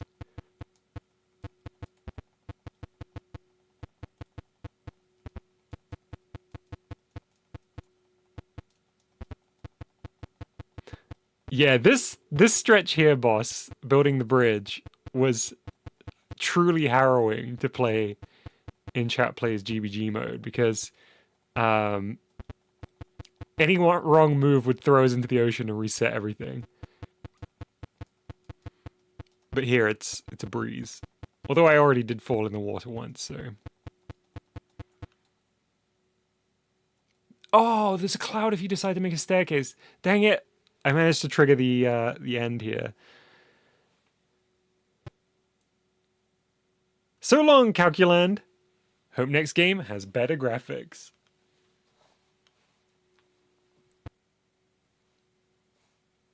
That rules. Okay, before we get to Voxy's game, Disco, this game is so special. I think the fact that you can pick up any of the loose objects is kind of mind-blowing to me. Specifically for the fact that it's also grid-based. Like, being able to pick up and place multiple objects on a grid feels like it would be the most complex thing ever to get working in GBG. Like, GBG specifically, because of how unwilling GBG is to be like a true 2D game. Yeah, just exceptional stuff. And I just love the mechanic, and I love the creativity and all of the sprite work. It's so good. It was a nightmarish task, absolutely lol. Needed Project Janus. Yeah, I feel like there's been a couple of projects in this set that were like, oh, could not have done this without Project Janus. And specifically the extra teleporters. All right, moving out now onto what made the briefest appearance during the Chat Plays GBG stream. This is Burger Stacker by Voxy. Choop says, I'm so out of the loop, what's Project Janus? Project Janus was the name of Borry's reworked modded objects template, which has now been sort of superseded by Zert's version of that. But effectively, it's the modded template stuff. The biggest breakthrough with the modded game, specifically the one by Borry, Project Janus, was that it increased the maximum teleporters that you can have in a game from, what is it? Is it normally 8? That seems incredibly low. It can't be. What was it as a default? 12? But with the template, you get 26 teleporters, which is huge. Oh, welcome back, Mercury. 8 is crazy. That's wild. The fact that they made it 8 when the game can absolutely support 26 is also bizarre. As I was alluding to, this is Voxy's game, and it was a very, very brief appearance because when you fail, which is very challenging, and I almost certainly will fail, it skipped to the next game. So we had one try. I think we managed to land 2 pieces of burger on the plate. You'll see what I mean in a moment. But hopefully we can do better here. And look how good this game looks. It's your first day at Burger. Press A at the right time to drop ingredients and assemble a perfect hamburger. Just don't let it topple down if you want to earn that minimum wage.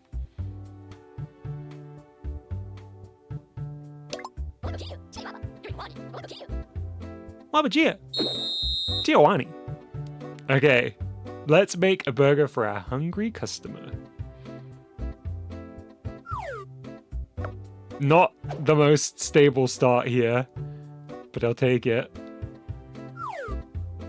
Oh, we're making the Leaning Tower of Burger right here.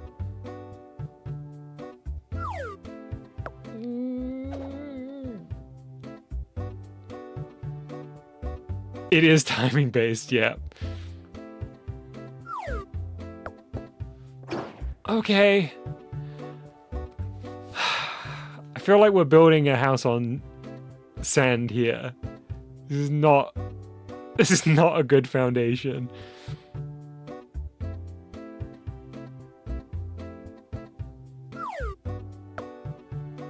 Tube says that cheese is stale. Oh my goodness, it's as stiff as a board. Well, here at Burger, we actually compile our burgers frozen, and then we cook it all together for like an extra cohesion in the burger. But yeah, the cheese is frozen right now.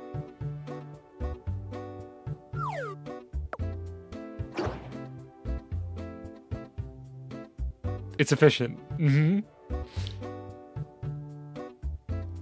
Okay, we got our slice of tomato here.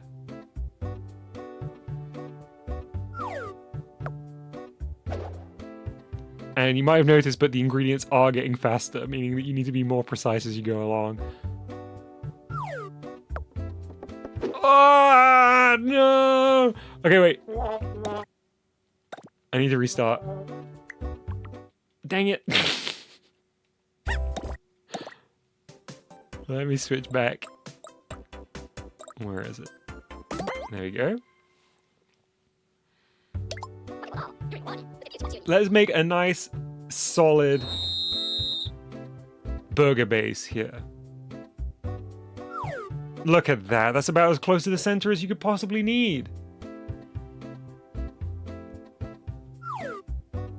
Look at this. Oh, and a lettuce too. That's a good sign.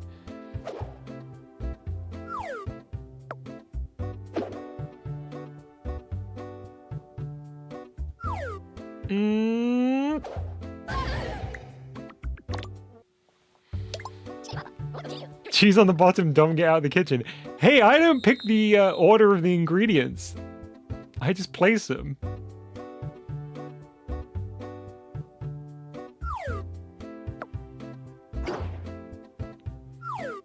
That's true, we did actually have a burger order discussion before. On the Discord.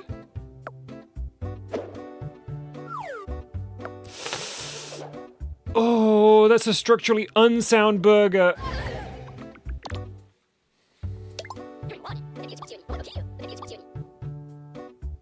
Giovanni.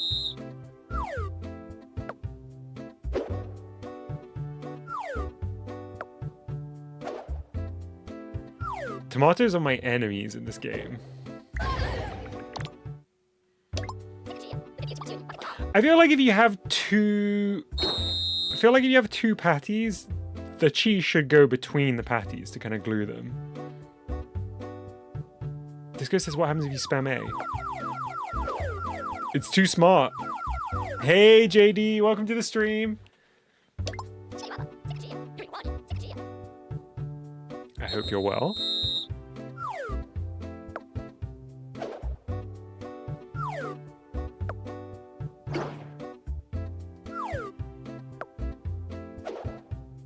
Cannot cheese it ironically. It's very good, Nocilla. I hope the cheese was light enough that it would wouldn't tip it over. This is tough. I do hate to see a tomato. Because I know that the stack's gonna go crazy when a tomato appears.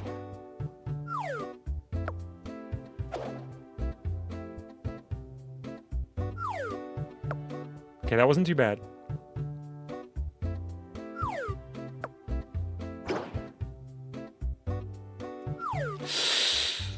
Oh. Double cheese on butter. Oh, it would be so soggy. It would be gloopy. Picasso gloopy.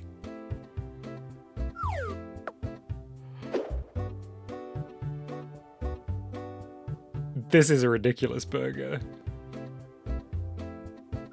No! That was the last piece! Okay, come on. We need good RNG here. I want cheese only.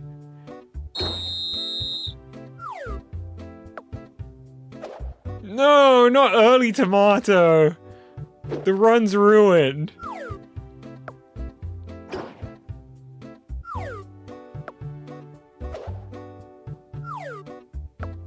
Wait, hang on. Did I fix this?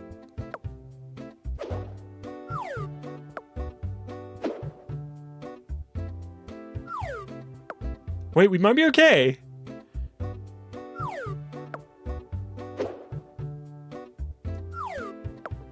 Oh, the little bit of GBG physics shake.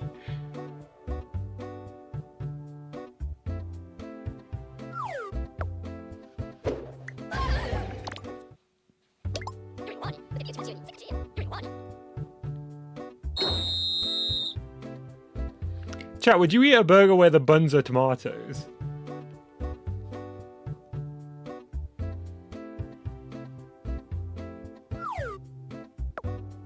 Can you make 2 burgers, 2 stacks? Interesting. I guess if it's on the tray.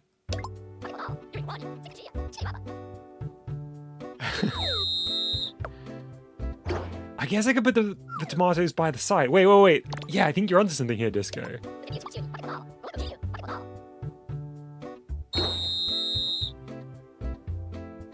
But it's going to require such precise placement that I don't trust myself to do it.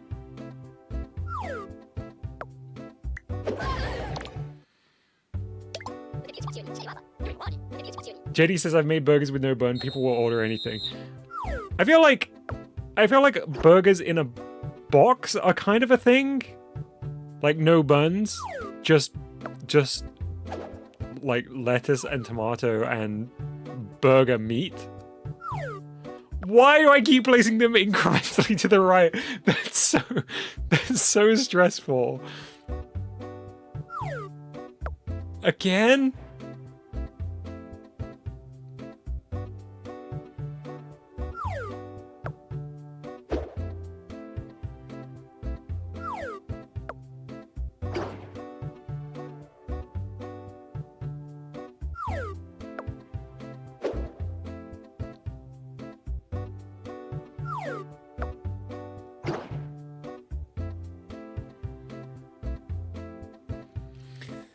Sometimes people order a lettuce-wrapped burger instead. The lettuce-wrapped burger is a item on the Five Guys menu, at least in the UK. So it's exactly as the normal burger, but it is between lettuce. Yeah, this is a kinetic burger here. Whoa. There's so much meat here.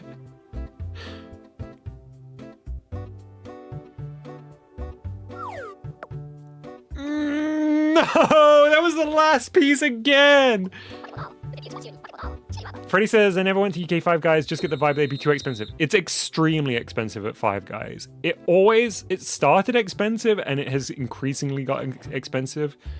One perk of very early days UK Five Guys, I think when they were still just in London, I don't know whether this was the case as they like rolled out further. They used to give you like a ludicrous amount of fries, even if you ordered just regular fries. Because what they would do is they would fill a cup with fries, and then they would do like 2 scoops of extra fries into the bag.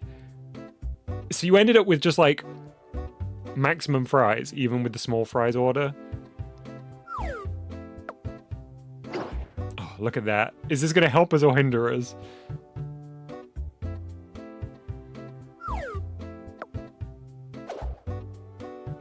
UK's Wendy's disappoints me. Burger King prices for something kind of worse. I have had Wendy's here. I'm trying to remember. I think it was okay. I think I liked it maybe a bit more than a Burger King burger because I'm not a huge fan of the oh no, the slidey tomato. I'm not really a huge fan of the smoky effect on a Burger King burger.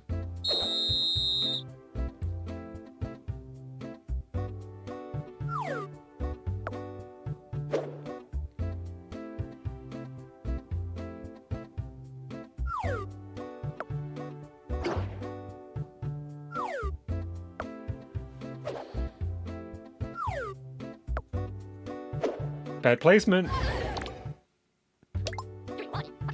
To this day, I've still never had Taco Bell in the UK. They've been around for a good long while now. And me and Mustard were planning on doing like one of our we eat something videos for Taco Bell for ages. And then just for multiple reasons, it never came to fruition.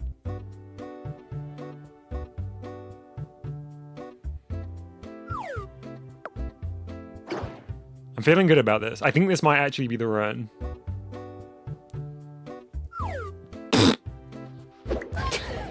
Dang it.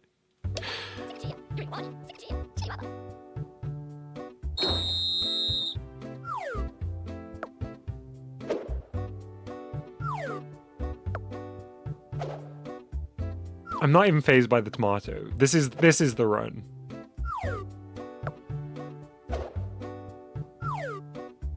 Yep, that's good. That's exactly...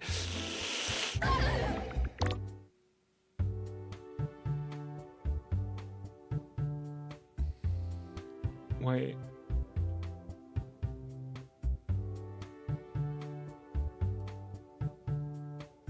Wait, what was that in reference to, Freddy?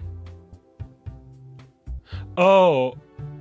I assume there are way more there. Where? Sorry, what are you referring to?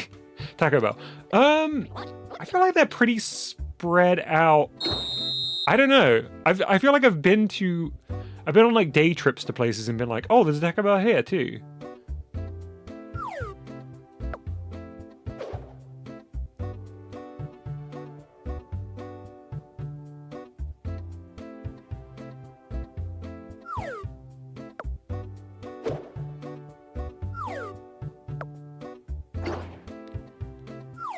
I feel like I'm going to have a controversial take here. I like tomatoes in almost everything. I'll take a tomato in a burger. I'll take a tomato in a wrap. Lemon says, did you know that Taco Bell tried to expand to Mexico but failed due to locals saying it was presumably not as good as local restaurants? I mean, I can believe it. Why have fast food Mexican food when you can just have Mexican food? I'm sorry to disappoint, Mercury.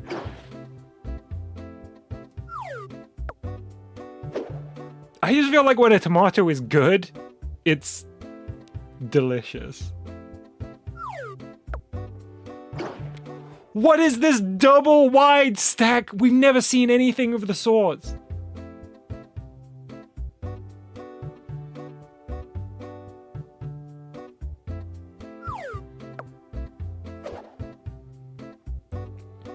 I think I do have a particular soft spot for tomatoes because my grandparents used to grow a lot of tomatoes. And tomatoes grown in the sun, because this is the thing, like, so many tomatoes are like forced to grow, and I feel like when they're forced to grow, they're technically tomatoes, but they taste of nothing. But if you get like a real fresh tomato, it is so good. It's so delicious. It's like a piece of fruit.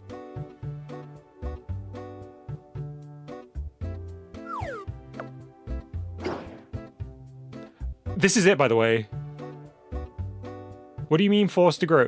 Well, you can like grow it with artificial light and in like a shallow box, and it will grow, but it is grown in such a way that it is like emphasizing speed of growth and like size over just growing it like normal.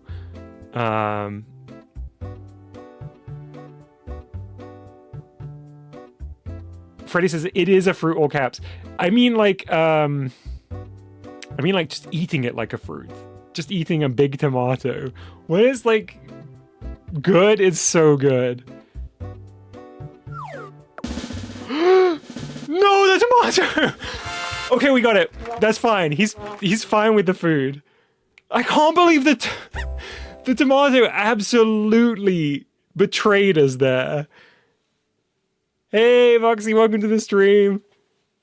I'm counting that as a win.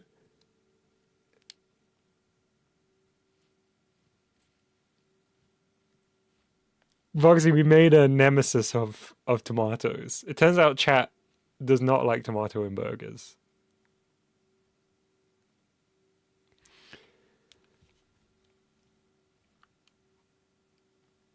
Yeah, Voxy, that game rules. It looks so gorgeous. It's incredibly fun. Getting to like a stack of mostly cheese and burger meat and then having a tomato pop up is a terrifying experience. I have tomatoes with olive oil and salt. Love it. So good.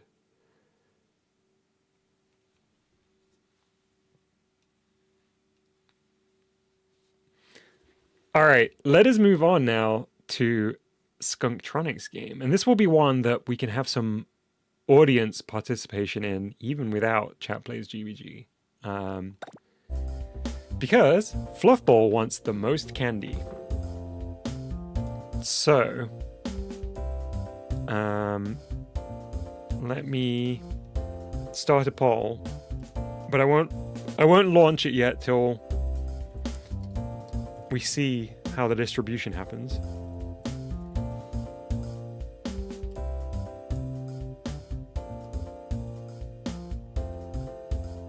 Is it? I think it's Y, B, or A. I think that's how it works.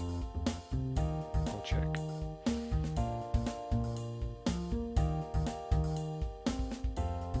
Okay. You ready, everyone? Pay close attention. Wait, why can I only see Nathan on one of my chats? That's so weird.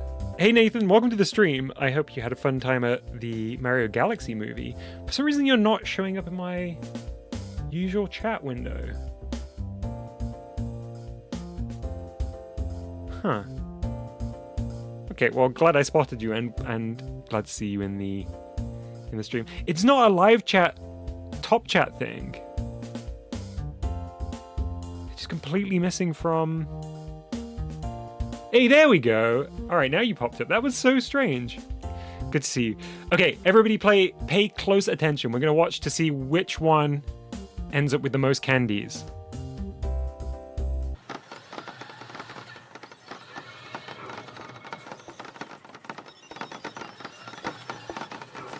And as soon as this ends, I'll start a poll so you can choose.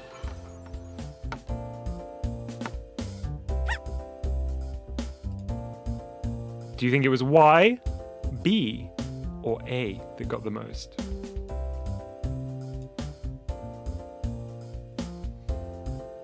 we played this game twice on the Chat Plays GBG stream, and the second time around we got all 3 of them right.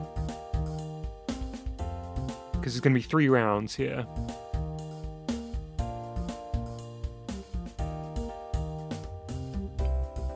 Ah yes, the classic B stands for RJ strat. Worked very well last time, actually. Okay, I'm going to close the poll. B is in the lead currently with 50%. Let's try it out. Yay! So both Y and B had 16. So we could have picked either of those and still won. Let's go for another round here. Watch closely.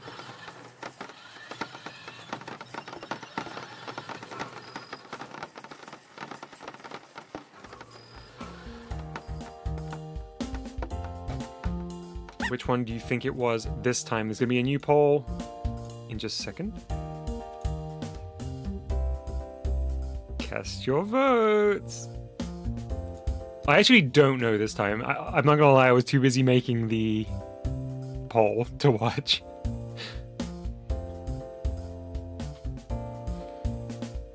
Looks like no one believes it was Y, but there's a bit of a split between B and A. Troop says A 100%. Looks like you're outvoted overall so far, with B being the lead option. I'll leave the poll open for 5 more seconds. Get your votes in if you haven't already. 5, 4, 3, 2, 1. B is the final choice of chat. Here we go. No, it was A, and nobody voted. Oh no, some people did vote for A. In fact, Choops was the one who said it was definitely A. Nicely done, Choops. All right, pay close attention again.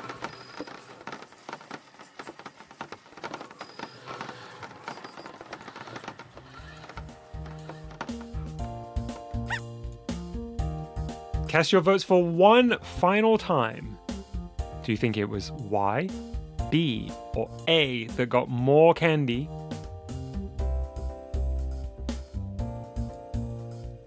I'll give you 10 seconds to vote.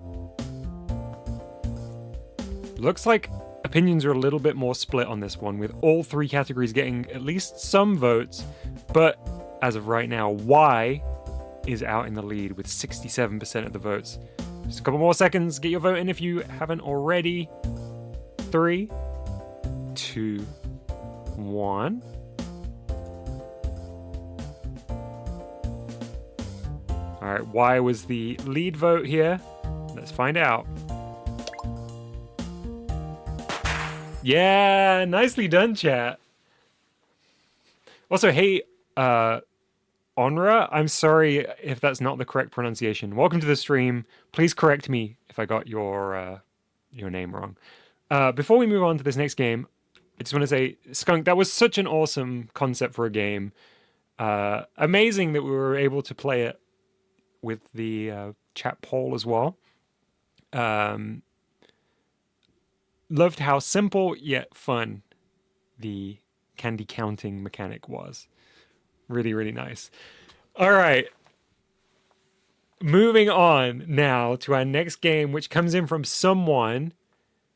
This is called Catboy Surfing 4000. We actually got the pleasure of playing this one twice on stream.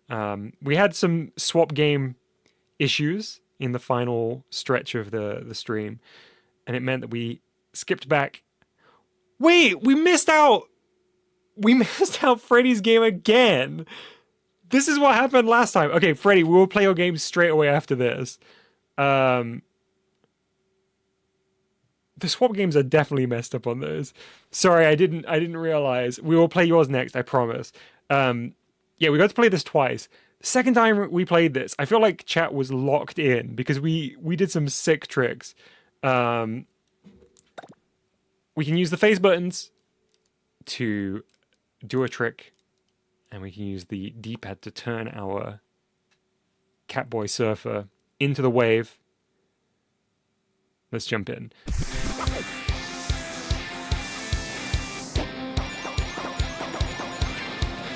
Yeah!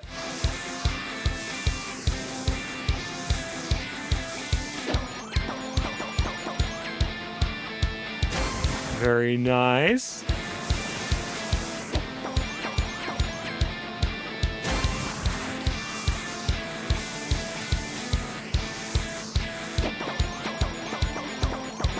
Nice, got some serious air there. Hey, Mr. Nomad, did I miss you earlier? If so, apologies. Welcome to the stream. Yeah, the wave is extremely clean. I love how the effect's done.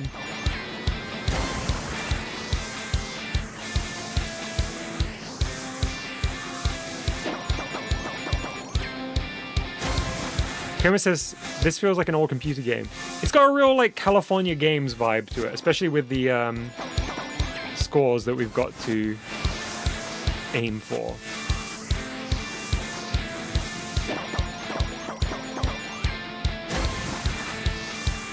Oh yeah, I think I got distracted, but someone was saying, oh, now I gotta see the VOD. I think the VOD should eventually work. It is still showing as processing for me. Probably because it's 30 hours long. I wasn't expecting it to actually properly save. But YouTube does seem to be attempting to make the VOD work. So we'll see. Freddy says, usually things over 12 hours need to be re-uploaded. That was my understanding too, but it is currently doing something. It is currently processing. Maybe nothing will ever come of that.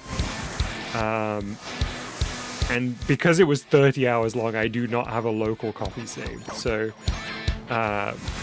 it may be lost to time. But I'm going to leave it up and see whether eventually YouTube does complete the processing on it. There's no download option, I checked.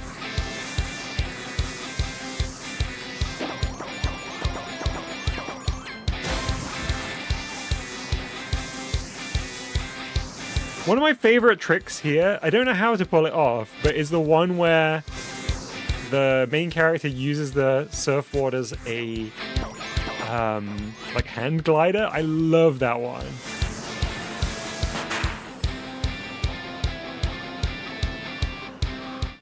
Look at that. It's so good. I want to play it one more time.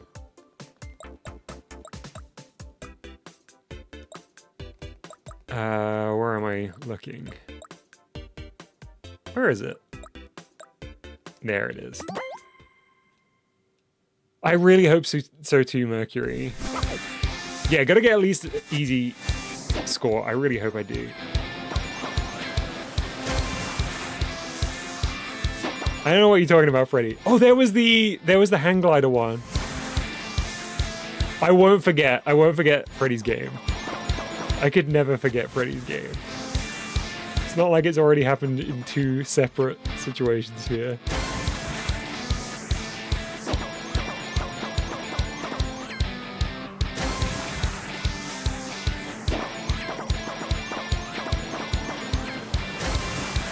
Hopefully we won't see it on this run because I really, really want to get the high score here, or a high score, but the animation when the Catboy Surfer falls and fails a trick, which happens when you like do a trick too close to landing, is so good.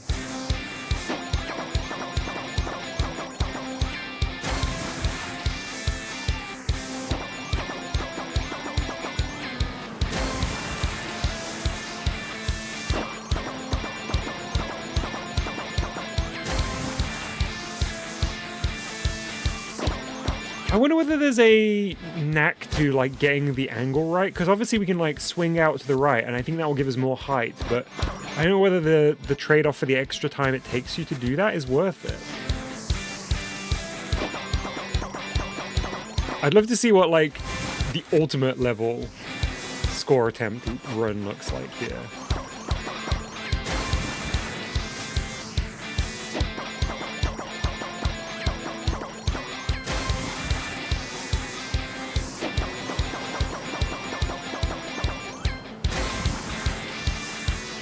I do wonder why Catboy's legs are yellow. Huh. I kind of always assumed it was like wetsuit bottom, but I don't know.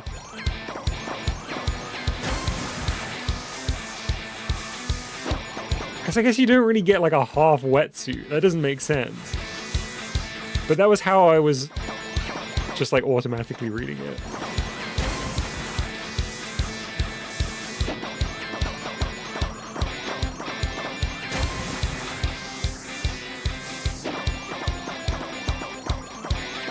Oh, cat legs, of course.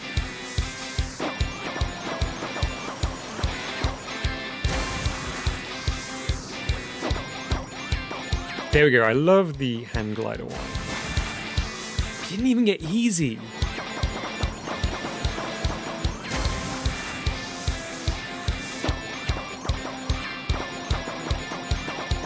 No!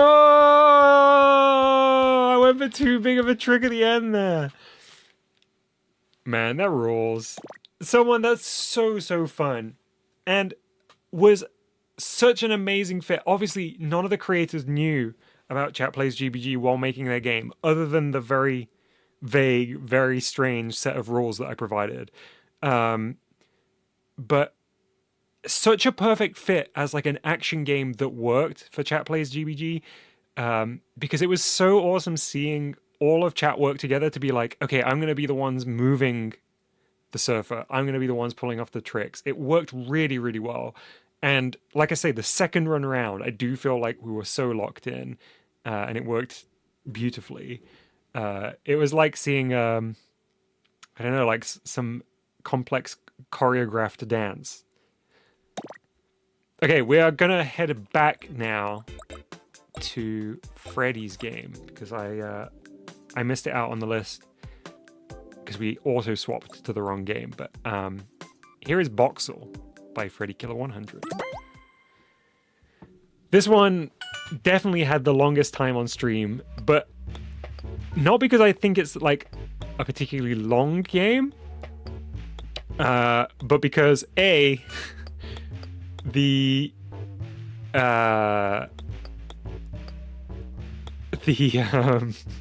stream broke while I was asleep, and B, because most people were shadow banned by the time this game came up and couldn't comment. So it looks like a soccer band game, like Zert's. And it kind of is in the sense that we are going to be pushing this box around. But unlike most traditional soccer band games, we can't really soft lock ourselves here. And it is a little bit more freeform in some places. But you'll see as we progress. Our objective typically in each room is to push a box onto a red button to open the next door. And obviously if it gets into a position where we can't push it from the correct angle, then we're going to have to navigate around, do a little bit of jiggery pokery to get it in the right position. Oh, and you can see if we push the box off the button, the door recloses, so we need to be careful of that. But that lever should have permanently raised the door. It has. And there's another lever over there.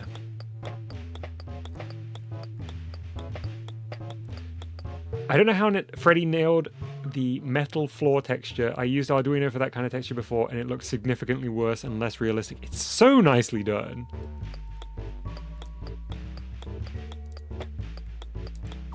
Texture work here is excellent. Alright, I flip that lever, and that has opened up another door for us. Oops, didn't mean to move the box that much. You can see that little blue wall. That is a mechanic that will come into play shortly.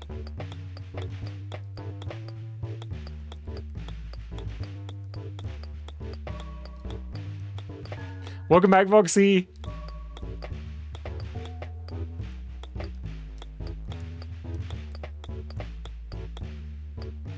The double wide stack. I really wish we'd managed to bring it home with the double wide stack. It was so good. Wait. What do I do here?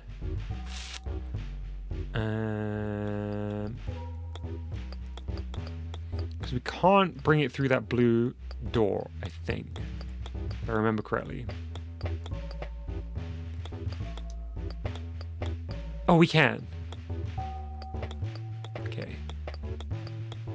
Oh, yeah. Okay, I remember how it works now.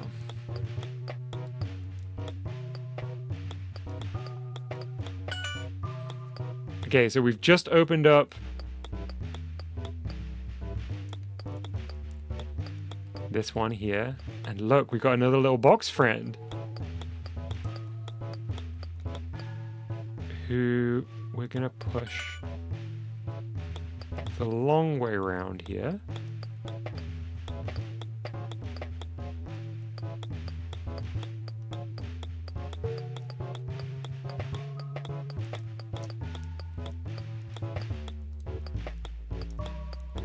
Is that right?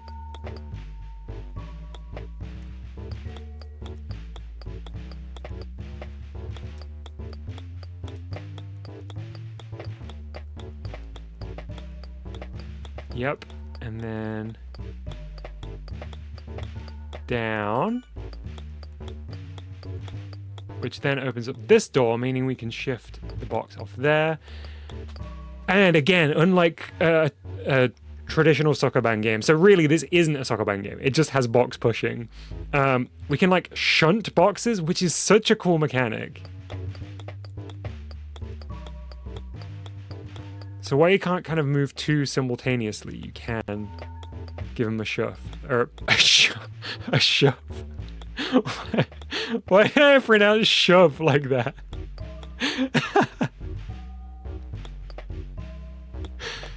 Just give it a shove. Alright, now let's get the box through here.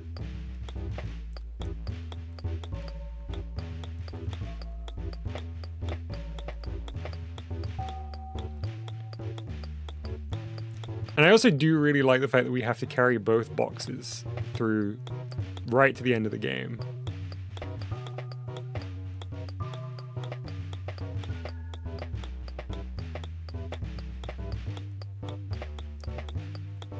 This part was particularly brutal in the Chat Plays GBG stream. We kept falling off the raised section that's coming up here.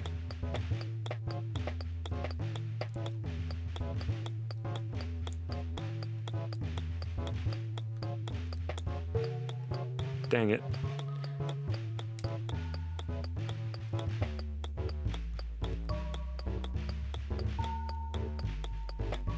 Disco says more like I get pushing us off the race sections. That's also true.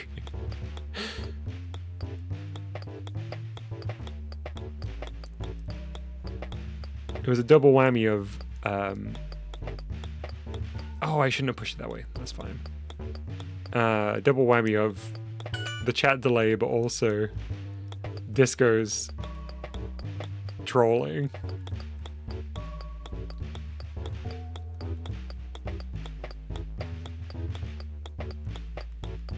Honestly, Disco was like MVP in the final, I'd say like final 12 hours of the stream.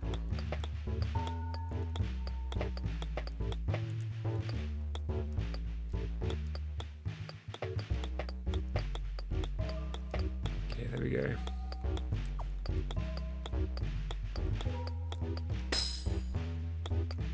Freddie DM'd me about this game as the ads were rolling in the theater for Mario Galaxy, so I low-key needed to end the discussion quickly. Wait, end the discussion quickly? You mean as it was in the stream?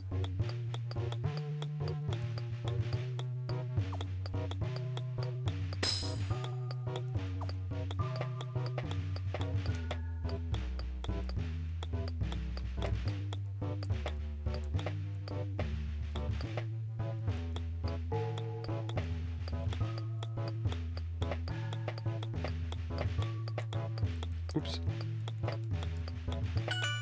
I also think that Disco gets the record for burning through the most accounts during the stream. Getting shadow banned on like multiple accounts simultaneously. That's dedication.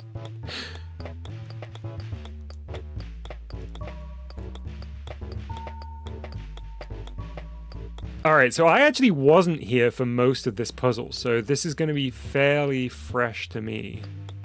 So I don't think we can push it that way. So I'm going to have to take this up this path, and hopefully that button will open up that route.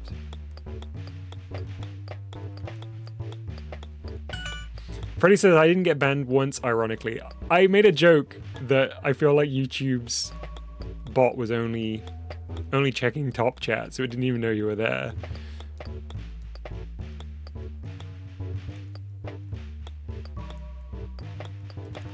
Oops. There's something about the speed and the pitch of this song, and maybe it's the fact that we were just playing this game for multiple hours in a row, but it made me realize that the BGM's kind of like... what's that song?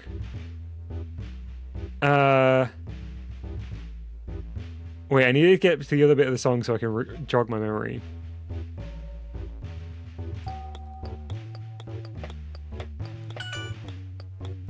I think it's coming back around now.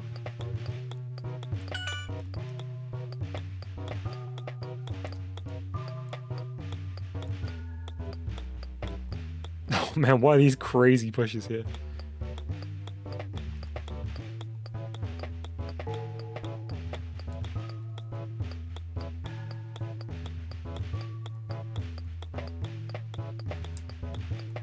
There you go.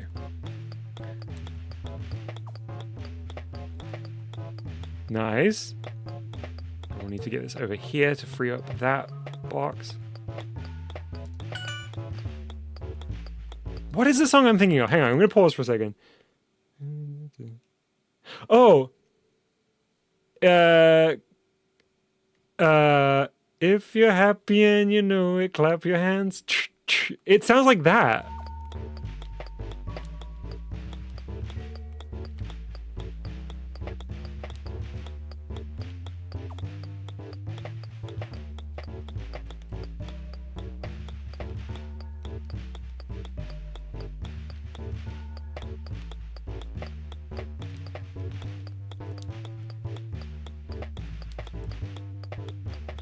And you really want to show if you're happy and you know it, clap your hands.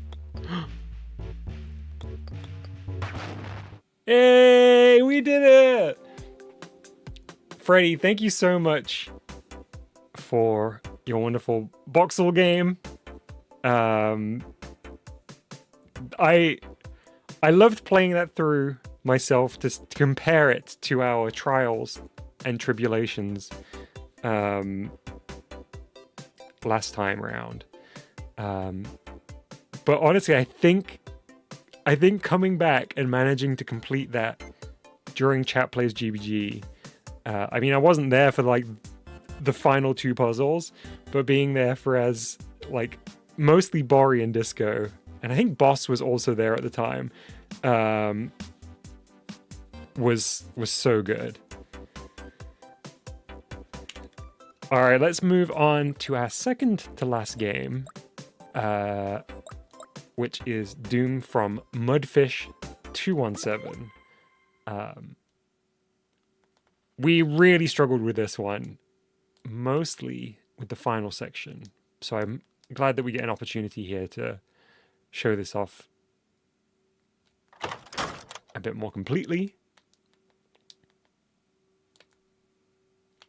I think we can make the door open by doing this. Yeah.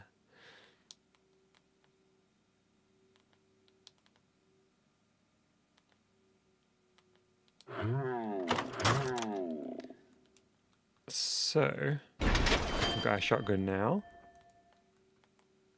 Yeah, this worked really nicely for the format. There's some changes that were required. So we can't strafe. We've got kind of left and right plus forward.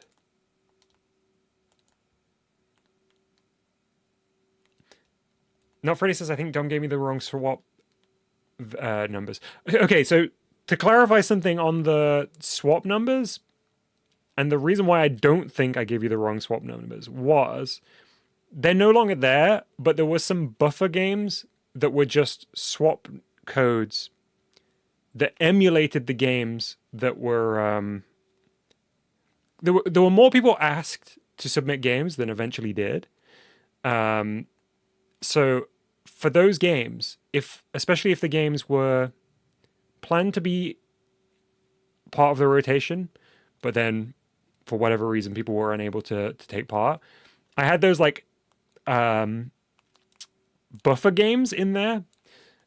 So I ran through the full rotation multiple times using the swaps with those buffer games in place. So it should have been fine. I don't know what happened in relation to yours, Freddy. I mean, I'll be willing to say that it was my mistake, because that is usually the case. But it's just weird that in the trial runs it worked. I think it must have been something about the difference between the manual swaps and like the end game swaps. I don't know whether certain games had different, like, kind of set us on different tracks, but either way, I'm sorry that it didn't swap properly.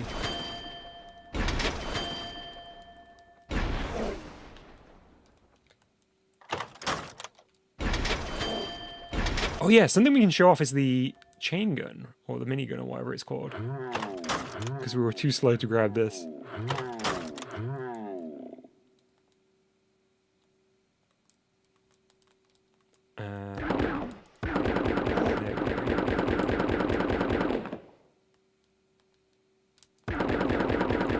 Yeah, we did it!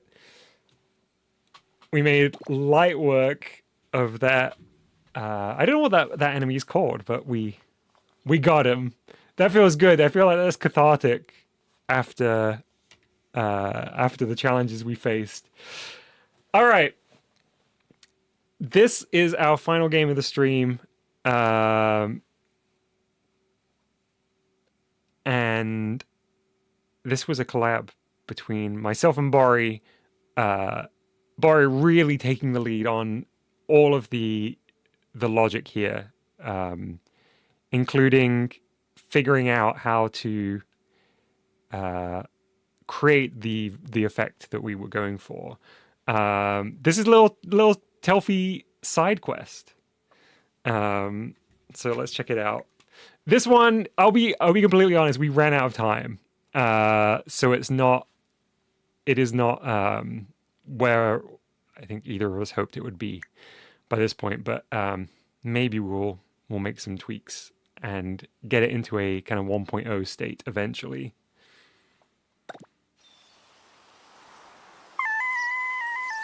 No, Telfy! You made this with ChatGPT in mind. Yes, we did.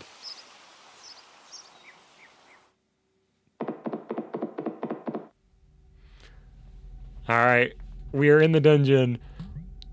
I mentioned that the layout of this first floor is a reference to something, and I was curious if anyone would recognize it, but so far no one's mentioned.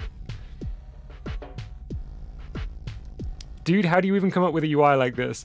I went back to a bunch of old PC dungeon crawlers, and because of the limitations of the hardware they were on, they always had to have those like little active windows and huge UIs.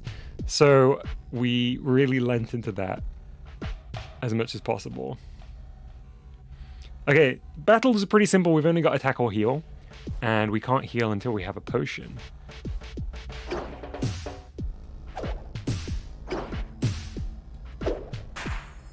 Which we have just secured.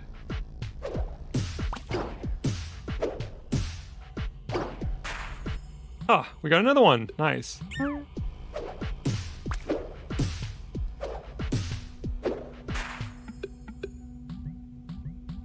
Okay, we're making light work of these floor 1 foes.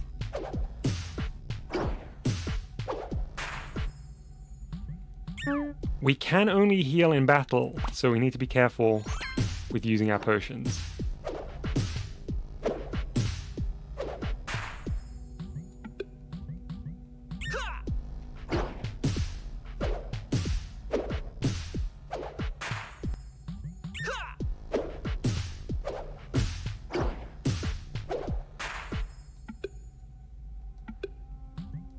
I want to head up this way because I don't think we ever went up here during the run.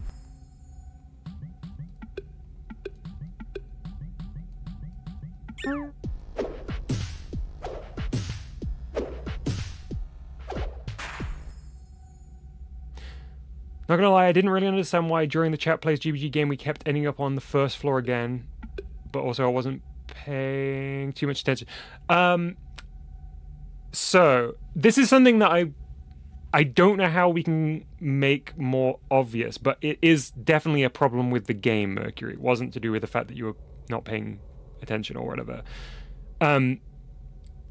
There are like pocket rooms that you can access from multiple floors. So, for example, there are like sub rooms on floor 2 that will take you down to like little basement areas.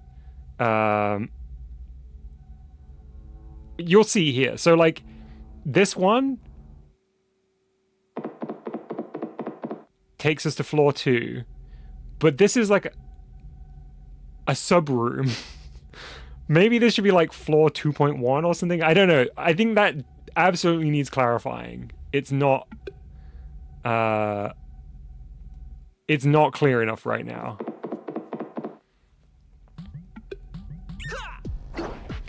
So the idea is, of those subrooms, the reason those are there is because... Ooh, I need to heal. Because you may need to, like, grind for potions. So you can kind of hop back to an earlier floor on your journey if you need to get more potions. But as you'll see, one of the issues right now is it's very easy to get a bug in the 3rd floor, which means that you just get unlimited potions anyway.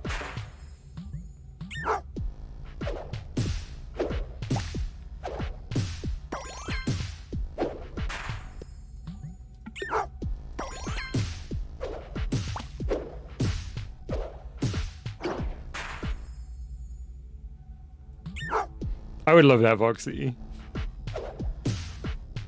Is floor 1 MCM's layout? Correct! Yes! You are so right, RJ. I'm glad you figured it out. I will show you the overview of the map at the end.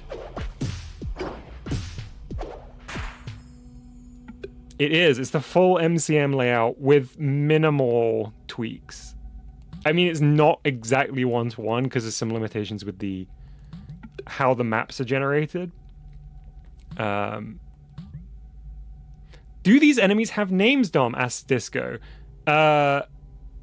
Yes, they do. They have like 2 levels of names. They have the first round of names that I gave them when I was doing the concept art. Hang on, I have the paper nearby because I took a picture because once this stream's finished, I want to share some art. I think maybe RJ asked for some of the sprite work. Okay. So when I first made them, I just called them Soldier, Clown, Imp, Shaman, and Oni, but that isn't the final names. The like actual true names are Toy Soldier, Doll, Mimic, and Oni. But as you will see, if we make it to the end of the game, there's something not as it seems about that last one.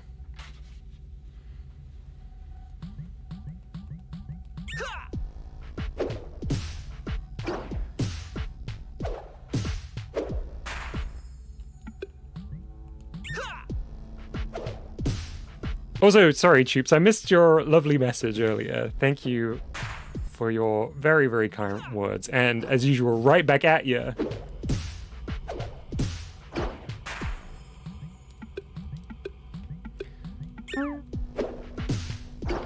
So something, I should be clear that when I say this, this does not indicate that it would A, be possible, or B, actually be something that we would try and do. But I would really like for the battles to have like one more layer of mechanic to them. Because right now, it is basically just heal when you're low, attack when you're not healing. I would really, really like there to be like a critical and a miss system, so that both you and enemies can miss an attack or can like critical an attack. So there is a little bit more danger to you doing like runs where you try and heal as little as possible, because they could hit you with massive damage. And also, something that was absolutely planned was for each enemy to have like their own type of attack. But yeah, we ate up most of the node on count just with the map generation alone, which I think might still have some shaves possible, but nothing nothing game changing, I don't think.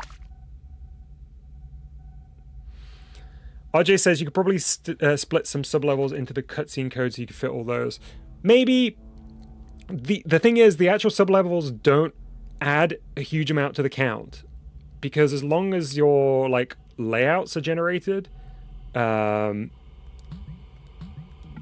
can kind of it's not that expensive to have more map.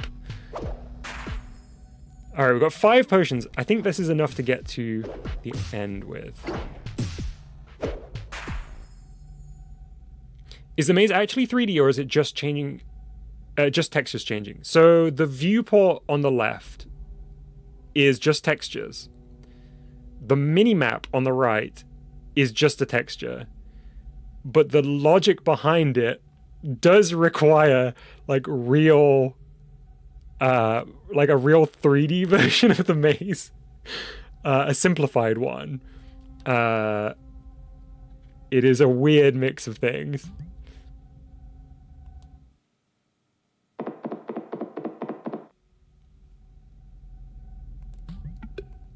Okay, we are on stage 2, which means we get harder enemies and less potion drops here. There is a couple of bugs, a couple of mistakes in the alternate costumes here for these mobs. Completely my fault. So like the soldier's shoes will pop blue in like one frame of the attack. Yeah, there are alts for all 3 stages.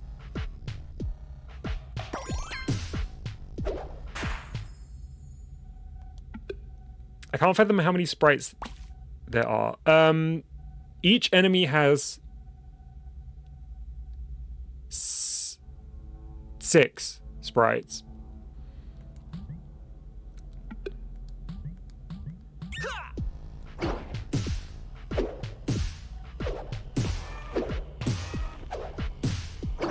I think the dolly ult for stage 3 is my favorite.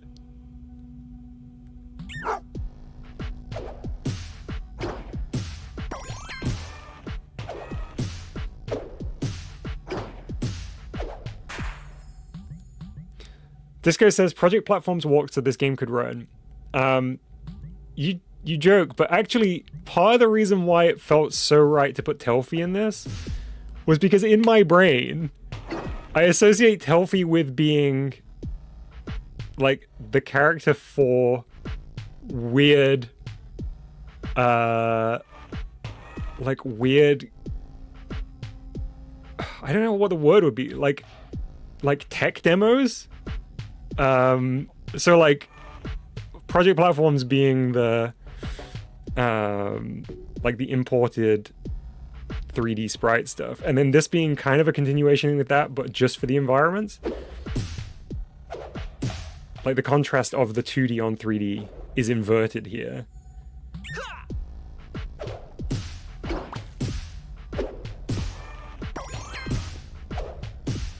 Okay, I'm gonna try and make my way through this as fast as possible because I specifically want to show off the lore implications of the final boss.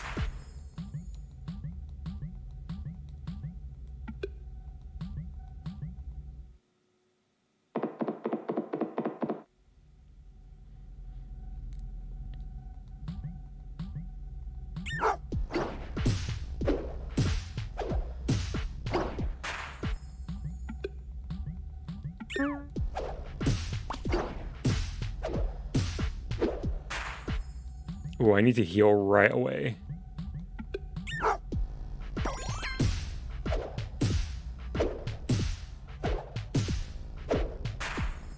Freddy says, this isn't MCM.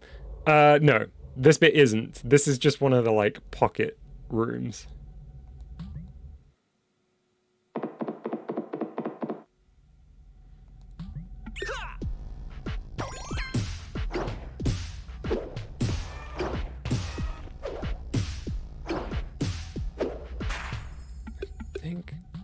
This should get us to level 3. Yeah, okay. Alright, so on level 3, again, this is something that absolutely should be explained either in-game or like in the description if we can't afford it based on node-on limits. The objective of this game is to find the key to escape level 3. So, we are currently on a search for a key.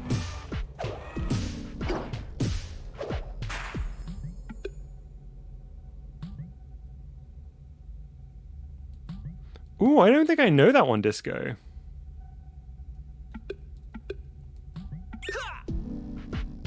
Here's my favorite alt. I love this edgy version of the doll enemy.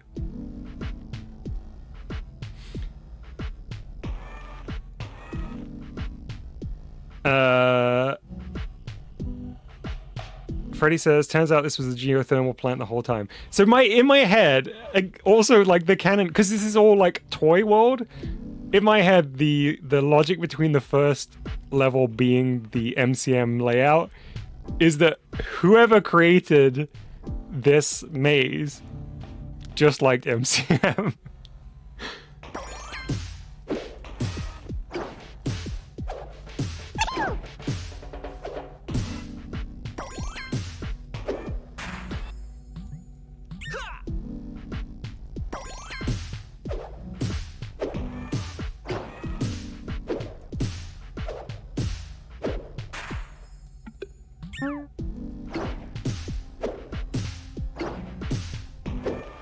I love Mousy's cheese maze.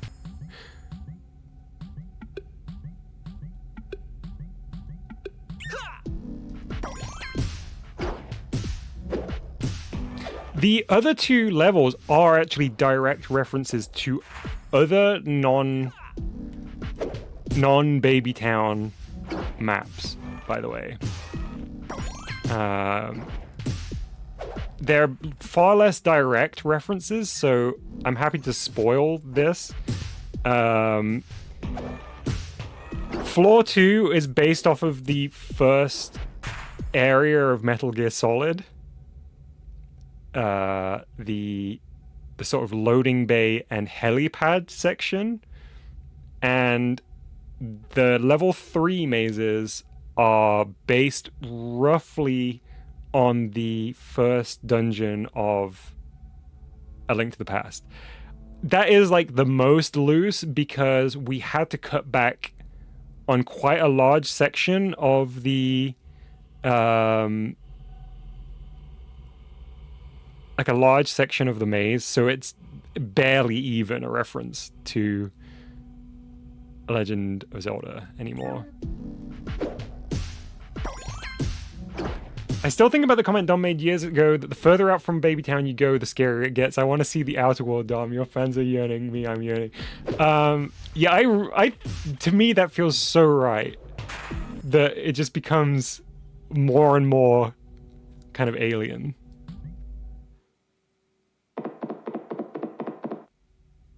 All right, we're gonna move through this section, which would be very useful if we didn't have the infinite potion bug, because it would give you an opportunity to replenish your potions. But here, it actually has a risk of using our potions.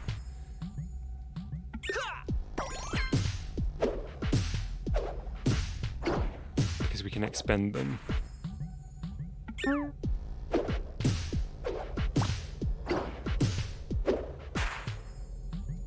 Nice, nice.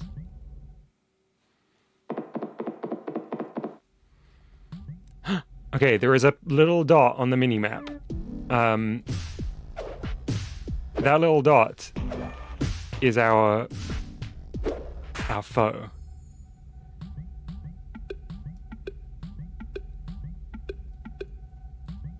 Oh, also, oh, do I want to say this? Because it's kind of maybe... Yeah, I'm fine with saying this. The idea is that after falling into the dungeon, Telfy meets this little compass character, and the compass is specifically guiding Telfy out of the maze. You might see there is like a tiny little unique sprite when you encounter an enemy, and I do like the idea that this compass, even though they are helping Telfy, is kind of nonplussed about the situation. They are like so over this. Nomad says, what's underneath the world in Town Box? Well, wait, in Town Box? I can't say. Sorry.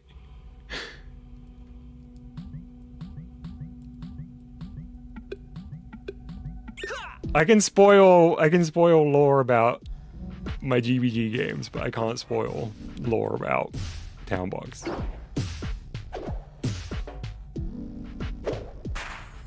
Were there other plans for other objects in the blue and purple circles?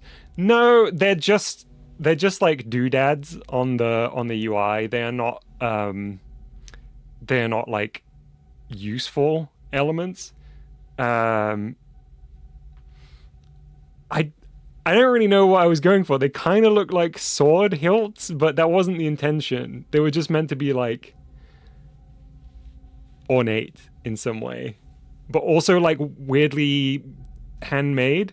Like that's meant to be tape on the ends there, and the tan parts of this are meant to be cardboard, as if like even the UI is just something that is imagined by kids playing pretend.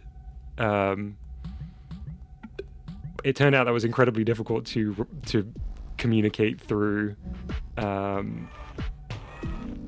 through like 64 by 64 textures.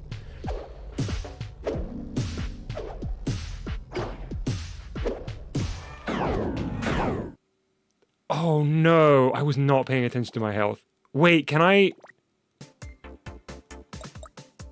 cheese this?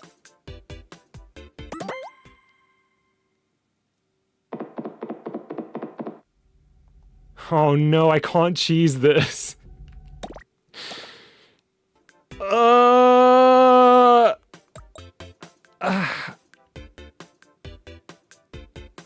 I really, really wanted to show you the last boss. Can you walk around out of bounds a bit? No. Because it can't detect... Basically, because there are no walls here, it can't detect it. I'm gonna make a copy. I can probably... Oof. Hang on. I don't know whether this is gonna be an insurmountable challenge here.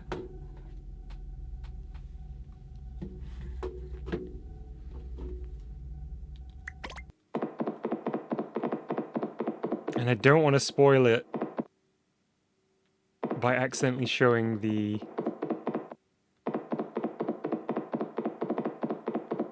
sprites.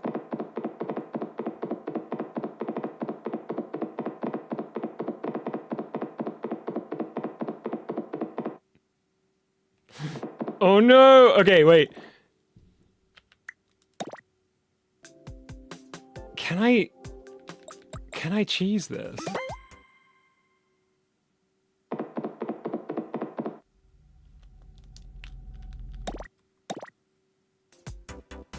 Okay, I'm just gonna have to speedrun it. I actually don't think I can. I'm sorry. I'm so sorry, everyone. I was just too busy looking at chat. I was enjoying chit-chatting.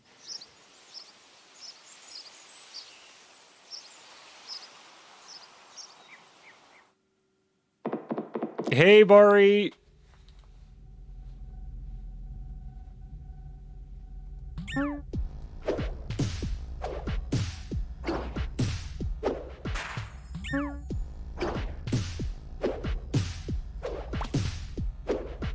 I got to level 3, and then I wasn't paying attention to my health, and we bad dayed.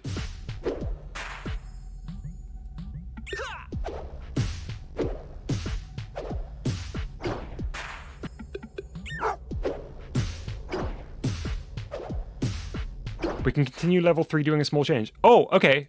I'd be down for that change if you could guide me through the necessary steps.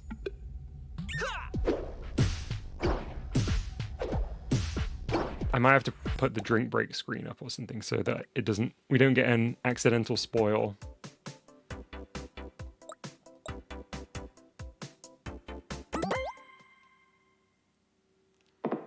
Okay, this is the copy I have of level 3.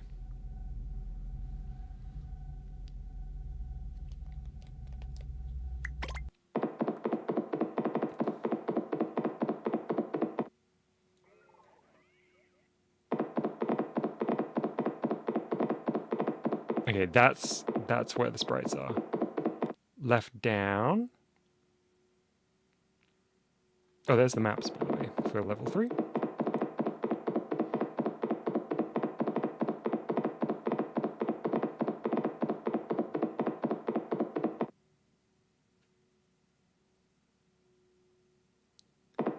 Right is the swap encoder. Aha, okay.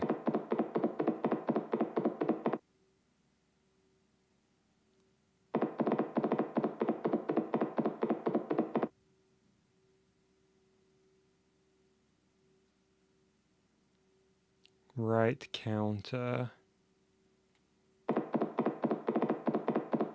The most up, okay.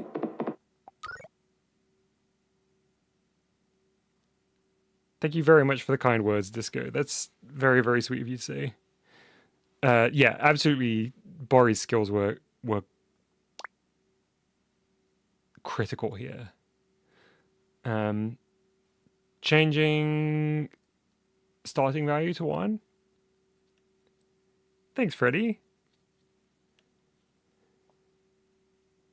Okay, that should do it. All right, let's see.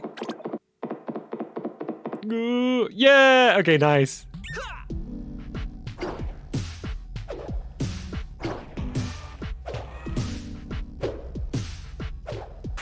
Okay, I think we need to keep heading down.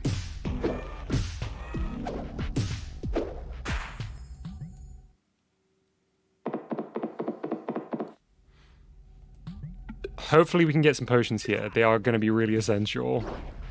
I might have to grind a couple potions.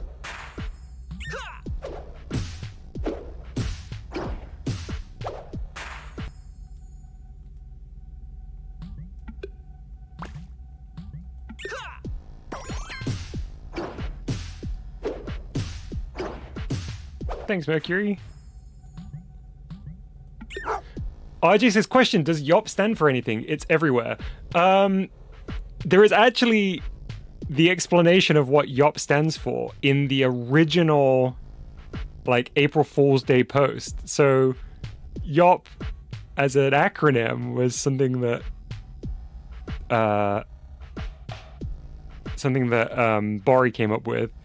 Obviously, not only like Dom Yop, but YOP is an acronym for YouTube Orchestrated Play.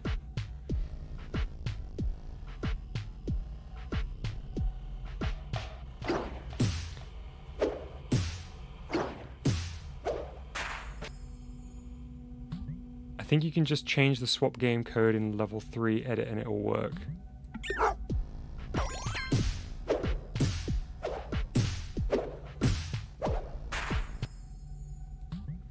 Lemon says, sometimes I wish I could see, but I'm banned.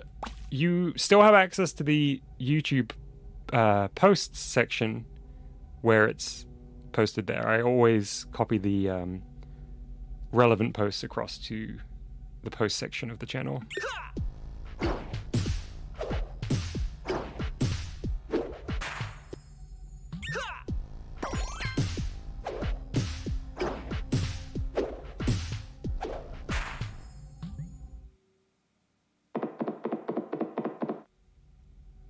Looks like we're okay. We might be safe here.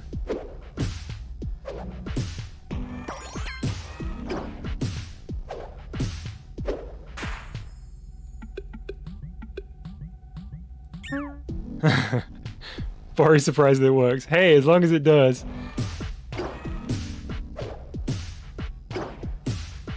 Ah, swap to the unedited version. That would make sense.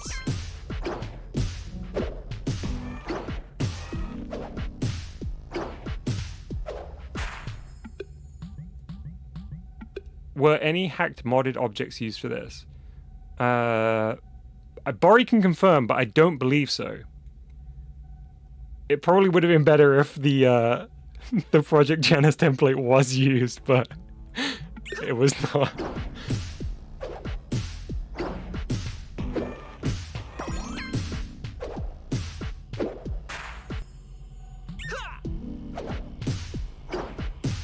Okay, we are just trying to fight our way to the purple dot. And we are having terrible luck on the spawns here.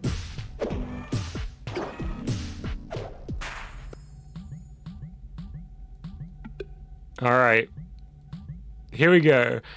I'll end it after this fight, by the way, because as it stands in this version, once you collect the key here, you just have to run to the exit. There's nothing fancy at the end.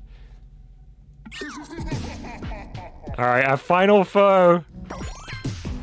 Pay close attention to the sprite work here.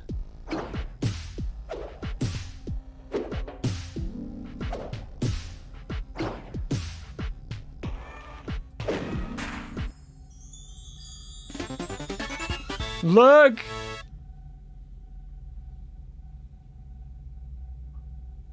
It's the cheese mage himself.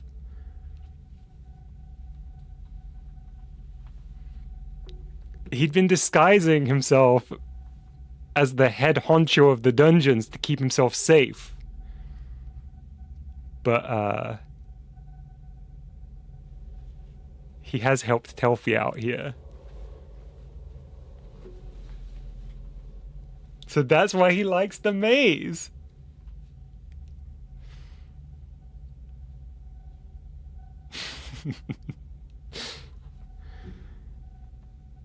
Alright, well, I think that's where we should leave our playthrough of Telfy's Dungeon for now. Thank you very much, Bori, for coming in clutch with the save.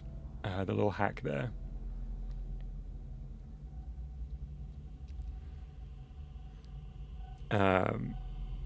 Yeah, and I've said it before, but I think it bears repeating time and time again. Thank you everybody who went out of their way to make a game for what at the time was a very strange secret project request with a bunch of weird rules and a very tight time limit. Every single one of these games was so unique, so creative, so special, and I'm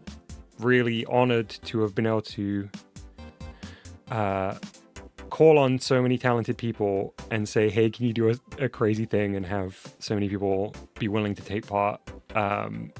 And I also want to just say it again, thank you very, very, very much, Bori, for making what had been like a GBG dream for me since 2021 a reality with the yop.exe tool. It had been like a brain bug.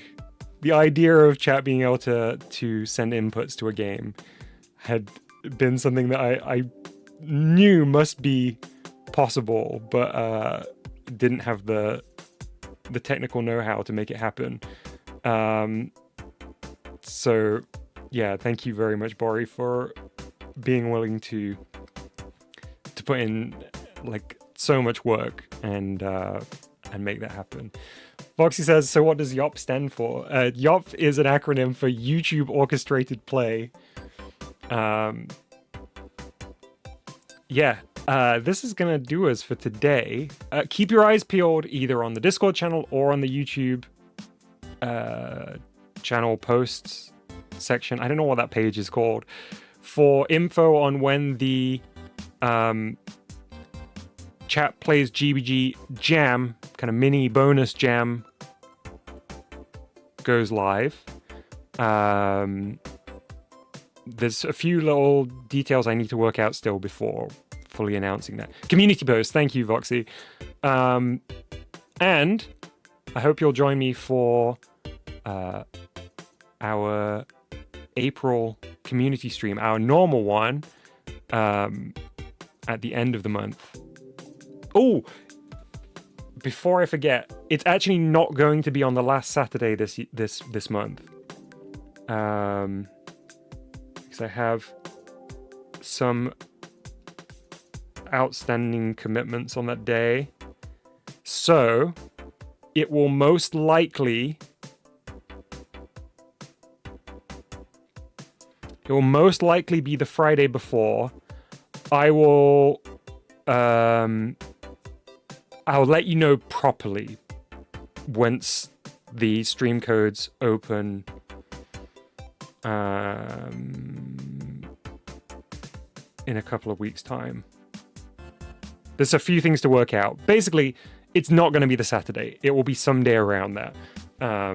So just keep your eyes peeled again on the community posts or on the announcements channel of the Discord.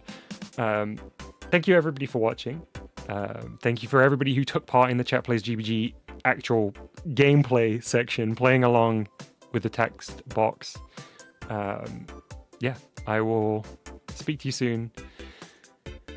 But for now, have a good weekend and bye-bye.